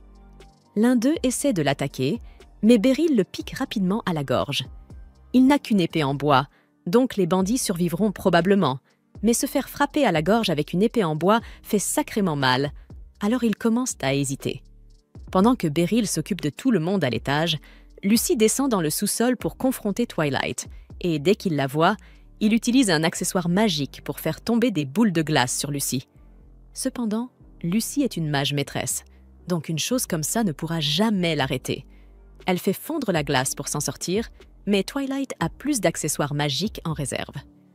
Il utilise de la télékinésie pour soulever Lucy, et Lucy se rend compte que c'est probablement ce qu'il a utilisé pour tromper Nui. Twilight admet qu'il a utilisé la télékinésie pour déplacer le cadavre de sa sœur et a prétendu que c'était de la nécromancie, et il trouve encore amusant de voir à quel point Nui a été naïve de croire qu'il pouvait réellement ressusciter les morts. Il prépare alors une boule de feu dans le but de tuer Lucy, mais la patience de Lucy est arrivée à son terme. Elle lance un sort de vent devant Twilight et le projette au sol avec une pression. Pendant ce temps, à l'étage, Beryl vient de finir de battre la plupart des bandits, mais l'un d'eux se relève et commence à accuser Nui d'être une ingrate après tout. Ce que Twilight a fait pour elle, ce qui énerve Beryl. Il le pique à la gorge à nouveau et l'assomme. Finalement, Lucy sort du sous-sol avec le corps de Twilight, et elle lui ordonne de dire la vérité à Nui, à moins qu'il ne veuille recevoir un autre coup de vent. Twilight avoue à Nui qu'il mentait au sujet de la magie de résurrection, et Nui est dévastée d'apprendre cela, car cela signifie que sa sœur est vraiment perdue à jamais. Maintenant que tous les bandits ont été capturés, Lucy dit qu'elle va appeler l'ordre des chevaliers pour qu'ils puissent arrêter Twilight et son équipe. Plus tard, tous les bandits sont chargés sur un chariot et vont être emmenés en prison. Alucia remercie Beryl et Lucy pour leur aide, mais il reste encore beaucoup d'enquêtes à mener, car CS accessoires magiques que Twilight utilisait étaient bien trop puissants pour que quelqu'un comme lui puisse les obtenir seul. Cela signifie qu'il doit y avoir quelqu'un qui tire les ficelles derrière tout ça, et ils doivent découvrir de qui il s'agit. Alors que Twilight et les autres bandits sont emmenés, un homme observe depuis l'ombre. L'homme en manteau de laine pointe alors sa main vers le chariot, et soudainement, le corps de Twilight commence à briller de l'intérieur juste avant qu'il ne meure dans d'atroces souffrances. Plus tard, l'homme se rend chez son patron pour lui signaler que Twilight a été correctement réduit au silence grâce à l'appareil magique qu'ils lui ont implanté, de sorte qu'il n'y a plus aucun risque que leur plan soit révélé. Le Pape est heureux d'entendre cela, car il a l'intention d'utiliser CS Core que Twilight a rassemblé pour lui afin de recréer un miracle de ses propres mains, et il ne laissera rien l'arrêter. C'était la fin de l'épisode 5. Abonnez-vous pour ne pas manquer la suite. Le lendemain, après que Beryl ait terminé l'entraînement des chevaliers, Alucia s'approche de lui et lui chuchote qu'ils doivent parler en privé. Elle l'emmène dans son bureau, où elle lui révèle que le magicien nommé Twilight est mort alors qu'il le transportait vers la prison. Ils ont trouvé les restes d'un dispositif magique à l'intérieur de lui qui a provoqué son explosion. Et actuellement, les chevaliers enquêtent sur l'affaire avec l'aide du noyau magique. Beryl est stupéfait par cette nouvelle et il apprend que les sbires de Twilight ne savaient rien sur l'endroit où les corps préservés ont été emmenés. Beryl trouve cela définitivement suspect et il est maintenant certain que Lucy avait raison lorsqu'elle disait que quelqu'un contrôlait Twilight comme une marionnette. Après cela, Beryl se rend à la boutique de Balder accompagné de Ciarán, et le maître forgeron a terminé de forger une épée pour lui en utilisant la patte du griffon. Beryl est impressionné par l'épée, mais il pense qu'elle est peut-être trop puissante pour un vieux bonhomme ordinaire comme lui.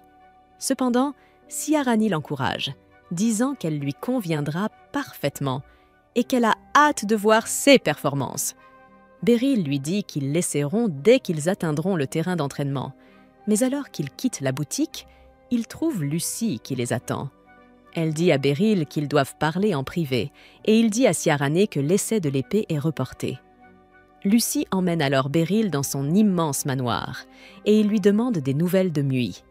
Lucy dit qu'actuellement, elle essaie de l'encourager à rejoindre l'Académie de magie, mais que ce n'est pas une tâche facile. Une fois à l'intérieur, Beryl aperçoit un visage inconnu et Lucy le présente comme étant Ibroy, un prêtre de l'église de Sven. Beryl sait que l'église de Sven est une religion fondée par leur nation voisine, et il se demande pourquoi un prêtre est ici. Lucy lui dit que tous les outils magiques que Twilight avait sur lui provenaient de la nation de Sven, et Ibroy ajoute que la personne qui les a livrés à Twilight était un évêque nommé Rivio. L'évêque lui avait également demandé de collecter des cadavres en échange des objets magiques, et maintenant, il est clair que Twilight travaillait pour lui depuis le début. Beryl est perplexe quant à la raison pour laquelle un évêque aurait besoin de cadavres, et Ibroy lui dit que c'est pour le miracle de Sven. Lucy explique qu'à Sven, ils appellent la magie des miracles, et Ibroy dit que parmi tous les miracles, le plus grand est la résurrection des morts. Cependant, il est dit qu'il n'a été accompli que par leur Dieu, et beaucoup pensent que ce n'est qu'un mythe. Ibroy dit que l'évêque Revios mène des recherches sur ce miracle en utilisant des cadavres, mais que l'arrêter n'est pas une tâche facile. En ce moment, il se trouve dans ce royaume, et Lucy explique que l'Ordre des Chevaliers lui a envoyé une convocation pour témoigner dans une affaire prévue pour demain. Elle espère qu'il se conformera pacifiquement à l'ordre, car s'il fuit vers son pays, ils ne pourront rien faire contre lui sans provoquer des tensions entre les deux nations. Beryl a un mauvais pressentiment sur la tournure des événements, et Ibroy confirme ses doutes en disant que si Revios tente de s'échapper, ce devrait être lui, Beryl, qui le capture. Lucy ajoute que si les chevaliers ou le corps magique prennent des mesures, cela pourrait entraîner un incident international. Mais Beryl est en quelque sorte un agent libre, donc il peut arrêter l'évêque sans trop de complications. Elle lui dit qu'Elucia a également donné son accord pour cette mission, et Beryl se rend compte qu'il n'a pas vraiment le choix. Il commence à penser que s'ils parviennent à arrêter Revios, ils pourraient peut-être récupérer le corps de la sœur aînée de Méoui, ce qui permettrait à la pauvre fille d'avoir une forme de clôture émotionnelle. Il accepte donc la mission, et Lucy l'accompagne à l'extérieur. Au moment d'ouvrir la porte, il tombe sur Méoui, de retour des courses avec une domestique. L'ambiance devient tendue entre elle et Beryl, mais il lui dit qu'il semble que Lucy prenne bien soin d'elle. Méoui s'énerve et demande pourquoi ils sont gentils avec elle alors qu'elle était une criminelle il y a à peine quelques jours. Elle demande pourquoi il se préoccupe autant d'elle, et Beryl comprend qu'elle est simplement déboussolée par les changements soudains dans sa vie. Il lui dit qu'elle n'a pas à s'inquiéter de tout cela, car elle est encore une enfant, et que c'est le devoir des adultes de veiller sur les plus jeunes. Il lui dit d'accepter la gentillesse des gens qui l'entourent, car ils ne lui feront pas de mal et ne profiteront pas d'elle. Mais Maui a encore du mal à l'accepter. Beryl lui dit que si elle se sent mal de recevoir autant, elle pourra lui rendre la pareille en lui payant un dîner quand elle sera grande. Il tente de lui ébouriffer les cheveux, mais elle repousse sa main, n'étant pas encore prête à accepter l'idée d'être aimée. Beryl décide de lui laisser le temps dont elle a besoin, puis quitte le manoir pour se préparer à sa mission. Ce soir-là, Beryl se rend à la branche locale de l'église de Sven, où il découvre l'évêque Revios en train de faire ses bagages pour fuir le pays. Il décide d'infiltrer l'église et de l'arrêter sur le champ, mais le capitaine de la garde de l'évêque lui barre la route. Beryl essaie de rester courtois et dit que Revios a été convoqué par l'ordre des chevaliers pour demain, donc il devrait rester dans le royaume. Mais la capitaine de la garde lui répond que l'évêque n'a pas à obéir à leurs règles. À ce moment-là, d'autres gardes arrivent, et la capitaine leur donne la permission d'utiliser des miracles avant de s'éloigner. Les 3 gardes dégainent leurs épées et utilisent la magie pour renforcer leur capacité physique. Mais Beryl ne comprend pas ce qui se passe, car il n'a jamais vu ce type de magie auparavant. Les 3 gardes l'attaquent à une vitesse fulgurante, et il a du mal à parer leurs coups simultanément. Il se rend compte qu'il doit se donner à fond s'il veut remporter ce combat, alors il cesse de se retenir. Alors qu'un garde l'attaque, il fait un pas de côté pour esquiver, puis tranche son ventre avec sa nouvelle épée. Il est assez impressionné par son tranchant, mais les 2 autres gardes foncent sur lui en même temps. Soudain, d'autres gardes arrivent de l'autre côté, et Beryl comprend qu'il est vraiment en mauvaise posture maintenant. Heureusement, des renforts arrivent aussi de son côté, et les gardes ennemis sont frappés par un sort magique qui les désarme. Ficelle, la bretteuse magique, et Kuruni sont là pour soutenir Beryl, et il leur demande ce qu'ils fichent ici. Ils lui répondent qu'ils passaient juste par là, et il est absolument certain que ce n'est qu'un prétexte. Quoi qu'il en soit, il leur est reconnaissant de leur aide, car grâce à eux, il parvient à neutraliser les ennemis. À ce moment-là, un garde l'attaque, et alors que Beryl bloque son coup, la magie d'enchantement physique du garde s'estompe, le faisant s'effondrer de lui-même. Beryl lui assène tout de même un coup pour être sûr, et en même temps, les autres gardes subissent le même sort. Bientôt, d'autres gardes accourent, et les filles demandent à Beryl de les laisser s'occuper de la situation. Il les remercie, puis court en direction de l'église, où l'évêque et sa capitaine de garde l'attendent. Alors que la garde couvre sa retraite, l'évêque Revios utilise son pouvoir pour réveiller les morts dans leur cercueil. Un à un, ils se lèvent et encerclent Beryl, puis la sœur de Muy les rejoint également. Alors que les zombies encerclent Beryl, l'évêque et sa garde s'éclipsent. Beryl maudit l'évêque, disant que c'est tout sauf un miracle. Il se demande s'il doit se battre contre les zombies lorsqu'un d'entre eux l'attaque soudainement par derrière. Il le repousse. Mais le zombie attrape ses jambes alors que les autres s'approchent. Beryl décapite le zombie, qui éclate soudainement en flammes bleues avant de disparaître. Maintenant qu'il connaît leur faiblesse, Beryl élimine facilement tous les zombies, mais lorsqu'il se retrouve face à la sœur de Maui, il commence à hésiter. Il prend alors sa décision, se retourne brusquement, la serre dans ses bras et s'excuse avant de lui trancher la tête. Elle disparaît elle aussi dans une flamme bleue, et Beryl en est ému aux larmes, car maintenant Maui ne pourra jamais obtenir la paix qu'elle mérite. Alors qu'il pleure la jeune fille, la capitaine de la garde arrive et utilise la magie d'enchantement physique sur lui-même. Il fonce sur Beryl sans même lui laisser le temps de se préparer. Heureusement, Beryl bloque sa première attaque, mais il a du mal à encaisser les suivantes, car la capitaine de la garde est plus fort que tous ceux qu'il a affrontés jusqu'ici. Soudain, la lame de la capitaine le transperce au bras, et Beryl fait un pas en arrière. Cependant, il décide qu'il va donner une leçon à cet homme qui joue avec la vie des autres. Il se précipite vers lui, esquive son attaque, puis lui entaille le bras. La capitaine de la garde est choquée qu'on ait pu le blesser, même alors qu'il est renforcé par la magie.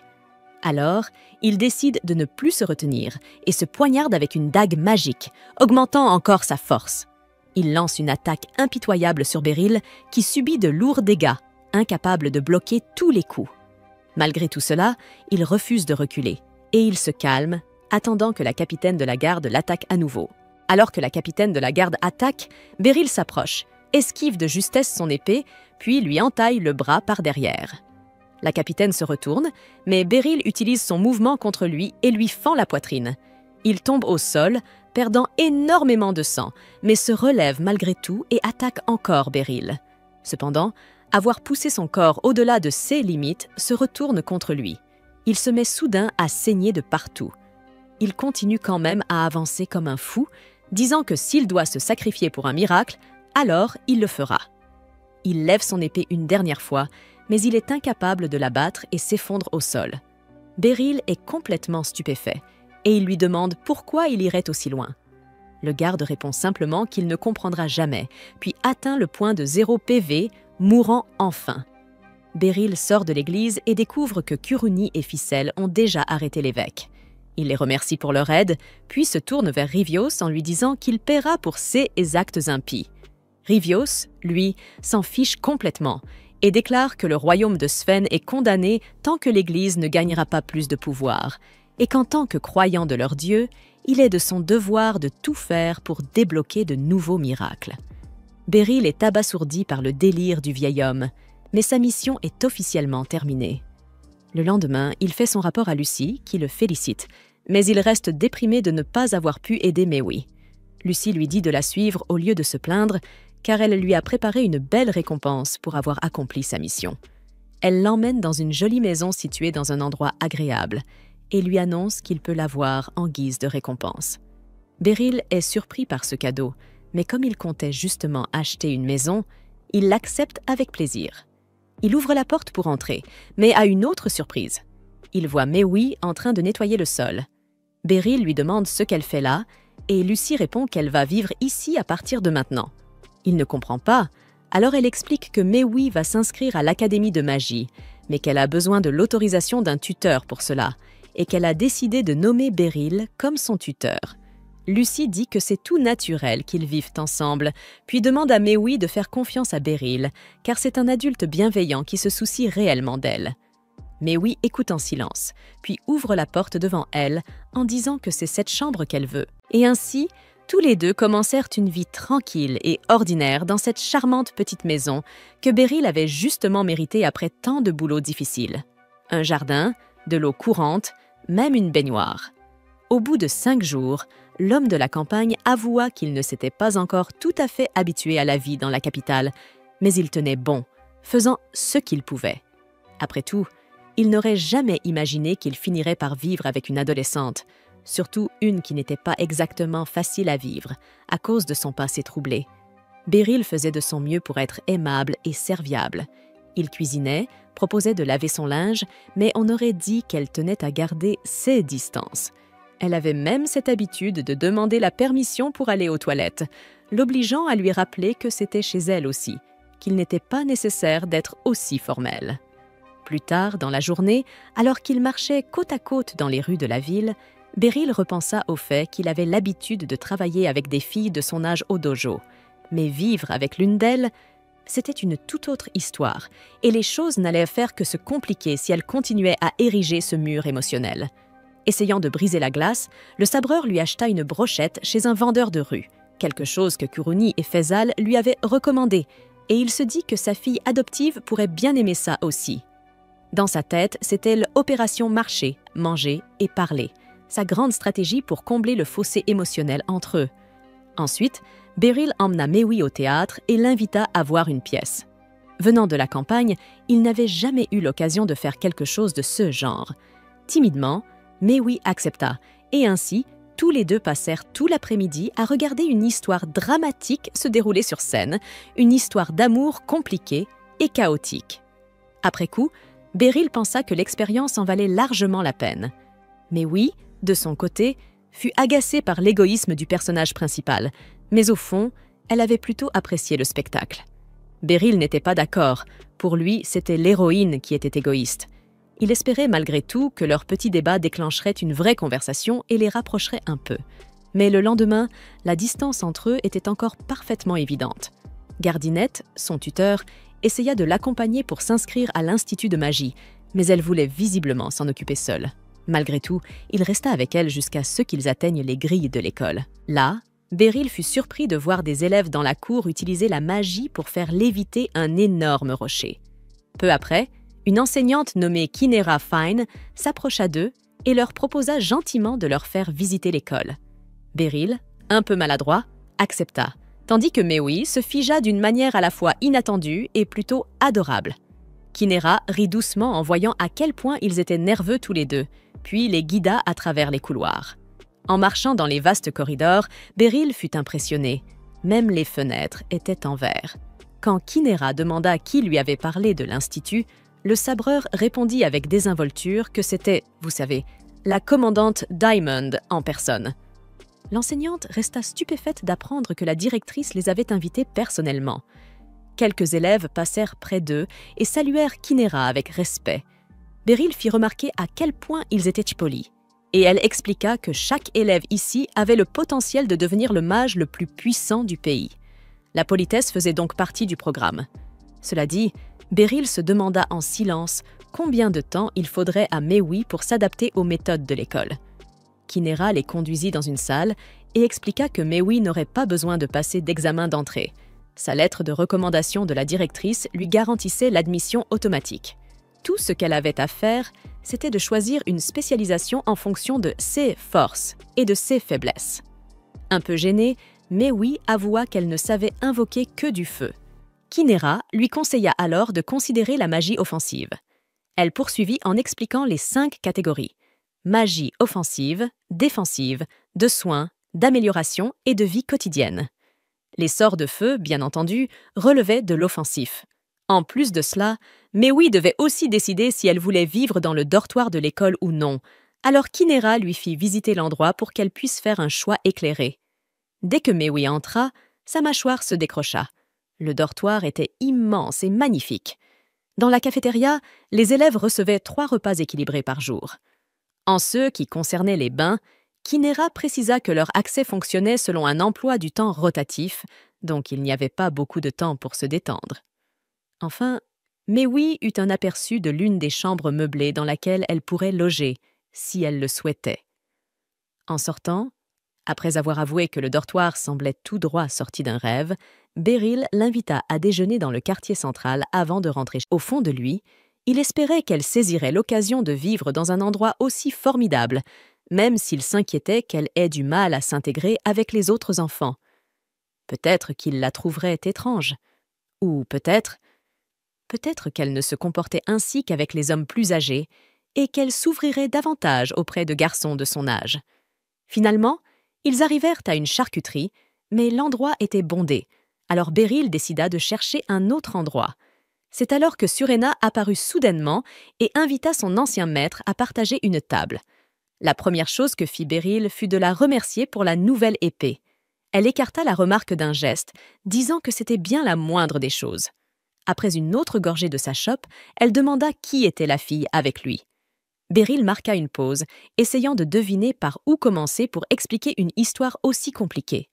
Il finit par lui dire que c'était Maui, la fille dont il était responsable, et qui vivait actuellement avec lui. À cette révélation, Surena manqua de s'étrangler avec sa boisson, pour une raison mystérieuse. Après une bonne quinte de tout, elle s'excusa de s'être mêlée de ceux qui ne la regardaient pas. Une fois la nourriture servie, Beryl lui demanda comment allait le travail. Elle répondit que les chasses aux monstres près de la capitale s'étaient intensifiées à cette période de l'année. Il lui demanda s'il s'agissait de monstres saisonniers ou quelque chose comme ça, mais elle précisa que ce n'était pas une question de monstres. Une délégation de Sfinidardvani devait venir rendre visite aux aventuriers de Libérus pour le sommet annuel des Alliés. Les chasses faisaient partie d'un effort visant à rendre la ville plus sûre avant leur arrivée. Honnêtement, Beryl fut surpris d'apprendre que même les aventuriers avaient des devoirs d'ordre national. Après le déjeuner, Beryl demanda à Maui de rentrer à la maison, car lui devait encore passer au quartier général de l'ordre. Avant qu'elle ne parte, il demanda à Surena de donner quelques conseils à la jeune fille, surtout maintenant qu'elle allait commencer à l'Institut de magie. Avec sa franchise habituelle, l'aventurière de classe noire déclara clairement que l'Institut était réservé aux meilleurs et que ce ne serait certainement pas facile. Mais si Beryl Gardinant était son maître, alors abandonner n'était pas une option. Mais oui admit que le vieil homme était fort, ce qui ne plut pas du tout à Surena. Elle n'aimait pas la manière dont la jeune fille parlait de son sensei. Beryl intervint pour calmer la situation, et c'est alors que Surena réalisa qu'elle avait peut-être exagéré. Elle s'excusa pour son manque de tact, admettant qu'elle avait perdu son sang-froid parce qu'elle considérait le maître comme une personne exceptionnelle. Quoi qu'il en soit, puisque Mei semble avoir compris le message, l'aventurière lui souhaite bonne chance. Mei la remercie et s'en va. Beryl a l'impression qu'elle s'est un peu ouverte devant Surena. En fait, Surena va jusqu'à dire que cette gamine a du potentiel. Elle n'a peut-être pas les bonnes manières au sens classique du terme, mais au moins, elle n'est pas fausse. Ce genre d'honnêteté peut l'emmener loin. Beryl est d'accord, et c'est justement pour ça qu'il pense qu'elle a besoin d'un environnement propice pour grandir, même s'il n'a aucune idée de ce que cela pourrait être. Plus tard, dans la salle d'entraînement de l'ordre, le sensei soumet la question à Elucia. Est-ce que Mei devrait continuer à vivre chez lui ou bien emménager dans les dortoirs de l'Institut? En apprenant que la petite vit avec son ancien instructeur, la commandante est stupéfaite. Il lui faut un moment pour assimiler l'information. Kinera arrive et s'incruste dans la conversation sans y avoir été invitée, disant que les dortoirs sont le choix évident. Tu vis sous le même toit que l'école, pas besoin de prendre un bus bondé de l'autre côté de la ligne jaune la nuit, et en plus, les repas sont gratuits. Comme l'a dit Face, les dortoirs, c'est une bénédiction. Même si Beryl comprend cet argument, il avoue qu'il a peur que Mei ne s'intègre pas avec les autres élèves. C'est alors que Henblitz intervient à son tour, disant qu'il vaut toujours mieux sortir de sa zone de confort et plonger tête la première. Au final, Elucia se dit d'accord avec eux deux. Alors Beryl va demander l'avis de Lucy Diamond. Et elle aussi pense que les dortoirs sont la meilleure option. Pendant qu'ils discutent, Face arrive pour livrer quelque chose à la commandante et Lucy en profite pour lui demander si elle aussi avait vécu dans les dortoirs à l'époque où elle étudiait à l'Institut de magie. Elle répond que bien sûr, c'était pratique, donc il n'y avait aucune raison de faire autrement. Quand Lucy mentionne que Mei est sur le point d'entrer à l'Institut, Face ajoute qu'elle pourrait même devenir sa professeure. Et pour une raison quelconque, toute cette conversation agace profondément Beryl. Il prend congé des femmes sans vraiment s'expliquer et s'éloigne brusquement. Face demande ce qui lui prend, et Diamond répond simplement qu'il s'inquiète pour des choses qui ne le regardent pas. Resté seul avec ses pensées, Gardinant admet qu'il avait espéré pouvoir devenir une figure paternelle pour Mei, surtout qu'elle n'en avait jamais eu. Il avait même ressenti un bonheur sincère quand elle était entrée dans une des chambres en déclarant « Astérisque, celle-ci, c'est la mienne ». Astérisque. Mais en vérité, elle était fascinée par les dortoirs, et il ne pouvait pas vraiment être une bonne figure paternelle s'il ne mettait pas les préférences de la jeune fille en priorité. Finalement, il rentre à la maison avec un sac de provisions, et Mei lui demande 1 minute. Elle pointe le tiroir du bas d'une commode et dit qu'un bruit agaçant en sort, ce qui gêne sa lecture. Alors Beryl déplace le meuble et remarque un trou dans le mur juste derrière. 3 rats en sortent en courant. Face à cette situation critique, Beryl ouvre en grand toutes les fenêtres et les portes de la maison, puis saisit un balai pour s'occuper de 6 locataires indésirables. Adoptant sa posture de combat classique, il jure de mettre fin à l'existence de ces viles créatures. Mei lui dit de laisser ces pauvres bêtes tranquilles et d'arrêter de faire sa crise de paranoïa, mais le vieil homme insiste. Se faire mordre par un rat, ce n'est pas une blague. Là-dessus, il fonce sur les petites ennemies. Mais ses premiers coups ratent leur cible à cause de l'agilité des rongeurs. Mei dit qu'elle est habituée à voir des rats depuis qu'elle vivait dans le quartier sud-est. Et Beryl réplique immédiatement qu'elle n'aura plus jamais à vivre ce genre de choses. Cette simple phrase frappe Mei plus fort que prévu. C'est le signe le plus clair jusqu'à présent que Gardinette veut vraiment lui offrir une vie meilleure, pour une raison qu'elle ne comprend pas encore. Pendant ce temps, un des rats s'enfuit par la porte d'entrée. Mais les 2 autres semblent se moquer du vieil homme, tournoyant et trottinant comme s'il le narguait. Furieux, Beryl observe les 2 compères filer sous la table. Puisque le balai ne suffit pas, il enlève sa veste et décide de l'utiliser comme filet de fortune. La première tentative échoue, la deuxième aussi, et la troisième. Après la 4e, le sensei craque et passe en mode berserk. Il soulève cette fichue table et la lance sur l'un des rats, l'écrasant avec un mélange de technique, de rage et d'un brin d'exagération. Mais bon, Comme dit le vieux proverbe, astérisque. Remets en question mes méthodes, pas mes résultats. Astérisque. Le rat est désormais capturé à l'intérieur de la veste, transformé en sac de fortune sur le moment. Mais il reste encore un dernier nuisible. Il file droit vers la salle de bain et saute dans la baignoire. Beryl verrouille sa cible, tente de l'attraper à main nue, mais comme il n'a aucune idée de ce que pense un rat, il n'arrive pas à anticiper ses mouvements. Il échoue, encore et encore. Le petit démon va jusqu'à le narguer, sautant sur son épaule, tournant autour de lui avec une ruse chaotique et déséquilibrée. Soudain, une brève flamme surgit devant le rat, le faisant sursauter de panique et bondir droit dans la main de Beryl. Mais oui, bien sûr, était venue en aide à son faux père dans cette mission impossible, et elle s'était révélée être la clé de la victoire. Elle ne dit pas un mot, sort simplement de la pièce, silencieuse.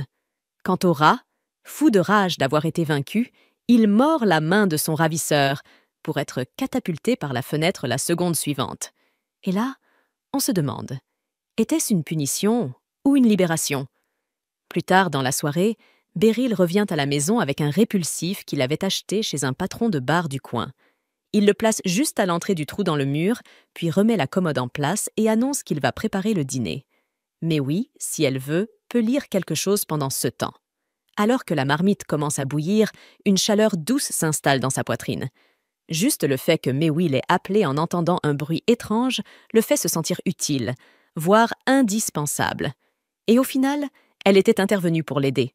Ce qui confirme à Beryl que si elle parvient à être comme ça avec d'autres aussi, alors peut-être qu'il n'y a vraiment pas de quoi s'inquiéter. Lorsqu'il la vit entrer dans la cuisine, il lui proposa un peu de pain au CAS où elle aurait faim avant le plat principal, mais en réalité, elle était venue pour l'aider à préparer le dîner. Touché par ce geste, Beryl lui demanda d'éplucher le daikon. Malgré la simplicité de l'instant, une tristesse discrète lui serrait le cœur. Maintenant qu'il commençait enfin à mieux se connaître, voilà qu'elle se préparait déjà à partir. Mais il devait penser à ce qui était le mieux pour elle. Peut-être voudrait-elle rentrer chez elle pour le Nouvel An ou pour les fêtes. Un peu plus tard, le repas était prêt, et tous les deux, père et fille adoptive, le partagèrent à table. Il lui dit que le dîner avait été plus rapide à préparer grâce à son aide, et elle avoua qu'elle pensait justement à améliorer ses compétences en cuisine. Beryl lui assura qu'il n'y avait aucune urgence, mais que ce serait effectivement utile dans l'avenir. Mais oui, cependant, précisa qu'elle ne pensait pas à plus tard. Elle voulait apprendre maintenant. Il ne comprit pas tout de suite pourquoi. Après tout, le dortoir offrait les repas gratuitement. C'est alors qu'elle lui annonça qu'elle avait décidé de vivre ici, dans cette maison. Pris de court, Beryl tenta de la raisonner. Elle serait sûrement mieux au dortoir. Mais Mewil Freya, jeune et déterminée, resta ferme. Elle avait déjà pris sa décision. Elle n'avait jamais vraiment connu ce que c'était que d'avoir quelqu'un qui se soucie d'elle. Et maintenant qu'elle avait un toit et de quoi manger, elle voulait rendre l'appareil. Alors, tout ce que le vieil homme avait à faire, c'était de lui dire ce qu'il fallait faire. 16 mots touchèrent Beryl Gardinant comme un poème. Chacun d'eux résonna en lui, le laissant sans voix. Mewil ajouta, à moitié en plaisantant, que la maison serait un vrai chaos sans elle pour gérer les rats, et cela arracha enfin un sourire doux à l'homme. D'après elle, Beryl lui demandait toujours ce qu'elle voulait manger, mais la vérité, c'est qu'elle espérait simplement quelque chose de chaud. Submergée par l'émotion, Beryl se leva de sa chaise et lui promit qu'il y aurait de la soupe, des ragoûts et des bouillons tous les jours. Mewil lui lança un regard en coin et lui dit d'effacer ce sourire bizarre de son visage s'il ne voulait pas lui faire peur au point qu'elle retourne en courant. Le lendemain, pendant l'entraînement, Alucia s'approche de l'instructeur avec une requête importante, quelque chose qui, selon elle, pourrait directement impacter son avenir. Quelques élèves lancent des regards inquiets vers le commandant, imaginant déjà une catastrophe imminente. Mais au final, il ne s'agit que de cela. Ils ont besoin de nouveaux vêtements. Selon Alucia, une délégation venue de Svenigardvani est attendue à Baltrin. Beryl, d'un ton détaché, mentionne que Sherna l'avait déjà prévenu, ce qui fait naître une lueur d'agacement sur le visage du commandant. Une fois de plus, l'aventurière a pris les devants dans cette rivalité silencieuse pour gagner le cœur de l'instructeur. Tentant de dissimuler sa frustration, Alucia ajoute que l'ordre a été chargé de la sécurité des autorités pendant leur séjour. Beryl demande alors si les dirigeants de l'église de Svin seront aussi présents. Mais Henblitz lui explique que non. Dans ce pays, les affaires diplomatiques sont gérées par le Parlement, dirigé par la famille royale. Alucia précise ensuite qu'en plus d'assurer la sécurité, elle souhaite organiser une rencontre entre Beryl et les familles royales des deux nations. Kuruni et Henblitz trouvent que c'est une excellente occasion de rehausser le profil du professeur. Mais ce dernier n'a pas l'air ravi, fidèle à lui-même, humble et discret. Alucia sait qu'il n'aime pas attirer l'attention, mais elle lui rappelle qu'il est un instructeur spécial nommé sous le sceau royal, ce qui implique certaines responsabilités. N'ayant aucun réel argument pour refuser, Gardinette finit par accepter. Une fois cela réglé, le commandant indique qu'il devra se vêtir convenablement pour l'occasion. Et puisqu'il ne connaît pas les magasins de vêtements de la ville, la conversation prend exactement la tournure qu'Alucia espérait. Elle propose alors de l'accompagner chez un tailleur réputé. Une fois de plus, Beryl se retrouve sans véritable option, contraint d'accepter l'invitation. Après son départ, les deux élèves restants échangent un regard intrigué, se demandant si l'empressement d'Alucia à accompagner l'instructeur ne cacherait pas une autre intention. Ce soir-là, après l'entraînement, Beryl rentre chez lui. Miwi l'accueille et l'informe qu'un colis est arrivé pour lui. Il ouvre la boîte et découvre un assortiment de vêtements féminins, accompagné d'un petit mot « Cher Beryl, je vous prie d'accepter ce cadeau en signe de ma gratitude. » Aucune signature sur le mot. Beryl se demande s'il ne vient pas de Père Ibrois. Mais oui, en jetant un œil aux vêtements froufroutants, fait remarquer que ça ne ressemble pas du tout astérisque à son style. Son père éclate de rire et lui dit de regarder quand même. Il y a largement de quoi choisir. Plus tard, pendant le dîner, il lui explique qu'il a été chargé de protéger des invités importants et qu'il doit acheter une tenue élégante. Il sortira avec Alucia demain après-midi. Il lui propose même de les accompagner, mais elle refuse immédiatement. Il insiste un peu, mentionnant que Citrus est très doué avec les enfants, mais cette fois, Miwi le repousse avec une pointe d'agacement. Cela le fait tiquer. Qu'est-ce qui la met dans cet état? À vrai dire, comprendre les filles de son âge, c'est bien au-delà de ses compétences. Le lendemain, Beryl retrouve la commandante de l'Ordre royal des chevaliers, qui pour une fois n'est pas en armure, mais en tenue civile. Le professeur la complimente, disant qu'elle est ravissante, et bien sûr, elle en perd ses moyens. Quoi qu'il en soit, tous deux se mettent en route vers la boutique du tailleur. Pendant ce temps, Henblitz et Kuruni les suivent à distance, faisant de leur mieux pour ne pas se faire repérer. Arrivé devant l'enseigne, Beryl prend une grande inspiration et contemple le quartier central de Baltrain. Il y a dans l'air quelque chose qui sent la qualité, le raffinement. Il se sent bien, mais aussi un peu déplacé. Alucia tente de le rassurer. Astérisque, il va survivre. Lorsqu'ils franchissent la porte, le tailleur accueille Mademoiselle Citrus avec un enthousiasme gracieux et raffiné. Beryl, lui, a l'air d'un gamin débarquant dans une confiserie. Les yeux écarquillés, dépassé, fixant les rayons de vêtements comme si son cerveau allait griller. Campagnard dans l'âme, il ne fait pas confiance à son propre sens du style pour une occasion aussi prestigieuse. Il laisse donc Alucia choisir pour lui. Mais voilà qu'elle sélectionne un pourpoint absolument hideux et lui demande s'il aime. Malgré l'enthousiasme du commerçant qui en fait tout un plat, Beryl reste ferme et demande à voir autre chose. C'est là qu'il commence à douter sérieusement de son choix. Astérisque a-t-il eu tort de lui confier cette mission? Astérisque. Pour éviter le désastre vestimentaire, Beryl montre de l'intérêt pour une tenue brune toute simple. Alucia trouve ça un peu trop ordinaire, mais Gardinant insiste. C'est exactement ce qu'il lui faut. Elle demande alors au tailleur de la mettre de côté. Ils visiteront encore quelques boutiques avant de prendre une décision définitive. En sortant du magasin, les deux élèves gardent un œil discret sur eux. Alucia invite le professeur à déjeuner et quand il accepte, son visage s'illumine. À ce moment précis, Kuruni et Henblitz commencent à se dire que, oui, il se passe peut-être vraiment quelque chose entre eux. Citrus emmène Gardinant dans un restaurant si chic qu'il semble totalement hors de son élément. S'il avait dû choisir seul, jamais il n'aurait mis les pieds dans un endroit pareil. Quand les plats arrivent, la présentation est si élégante qu'il a presque mauvaise conscience de commencer à manger. Pendant ce temps, Alucia, un sourire en coin, jubile intérieurement.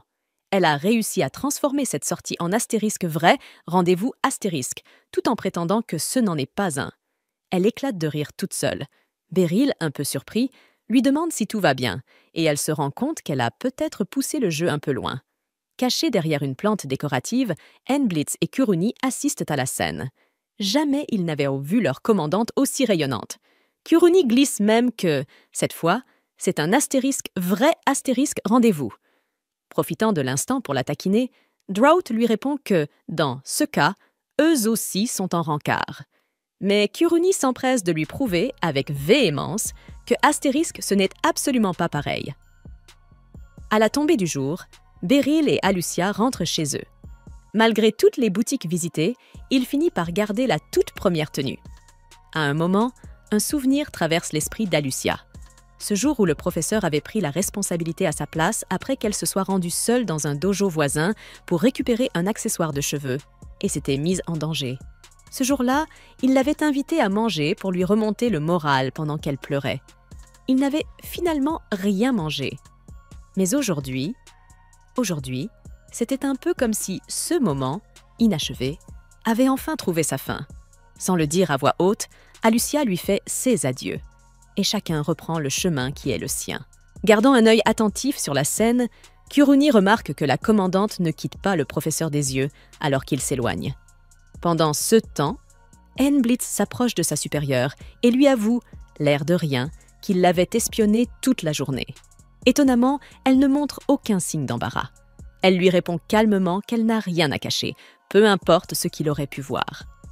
Alors Blitz, un peu plus sérieux, lui demande ce que représente exactement le professeur pour elle.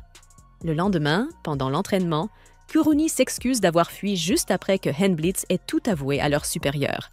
Mais il la rassure aussitôt. Il n'a pas mentionné qu'elle avait aussi espionné avec lui. Quelques instants plus tard, Alucia Citrus entre dans le hall d'entraînement et Kuruni, prise de panique, s'éclipse de nouveau, prétextant qu'elle doit s'exercer à ses déplacements. Citrus, un peu perplexe, demande ce qui lui prend et Drought invente une excuse au hasard. Leur camarade a juste besoin de place pour s'entraîner correctement avec une arme massive comme un Zweihander. C'est alors que Drought se rappelle d'une chose que la commandante avait dite la veille. Elle lui avait confié que tout ce qu'elle voulait, c'était rendre son maître fier, puis elle était partie sans rien ajouter. Quoi qu'il en soit, Alucia s'excuse d'interrompre la session de groupe, mais elle a besoin du hall pendant un moment. Elle va affronter le professeur dans un duel. Drought est pris de court par la nouvelle, alors elle lui explique. C'est important de renforcer l'image du professeur avant l'arrivée de la famille royale. Même s'il perd, le simple fait de tenir tête à la commandante de l'ordre des chevaliers suffira à témoigner de son talent. Citrus lui demande si c'est la seule astérisque raison pour laquelle elle veut se battre contre lui. Et Alucia admet que si elle gagne, elle compte révéler à Beryl un vœu qu'elle garde secret depuis longtemps. À peine Alucia a-t-elle quitté la pièce que Kuruni revient en courant, avide de potin. Lorsqu'elle entend la dernière partie, elle en est persuadée. La commandante est sur le point d'avouer ses sentiments au professeur. Blitz ajoute que la commandante est belle, intelligente, et que même si elle est sévère, elle est aussi incroyablement bienveillante. Franchement, difficile pour n'importe quel homme de repousser une femme comme elle. Et c'est là que Beryl Gardinan fait son entrée, décontracté comme toujours.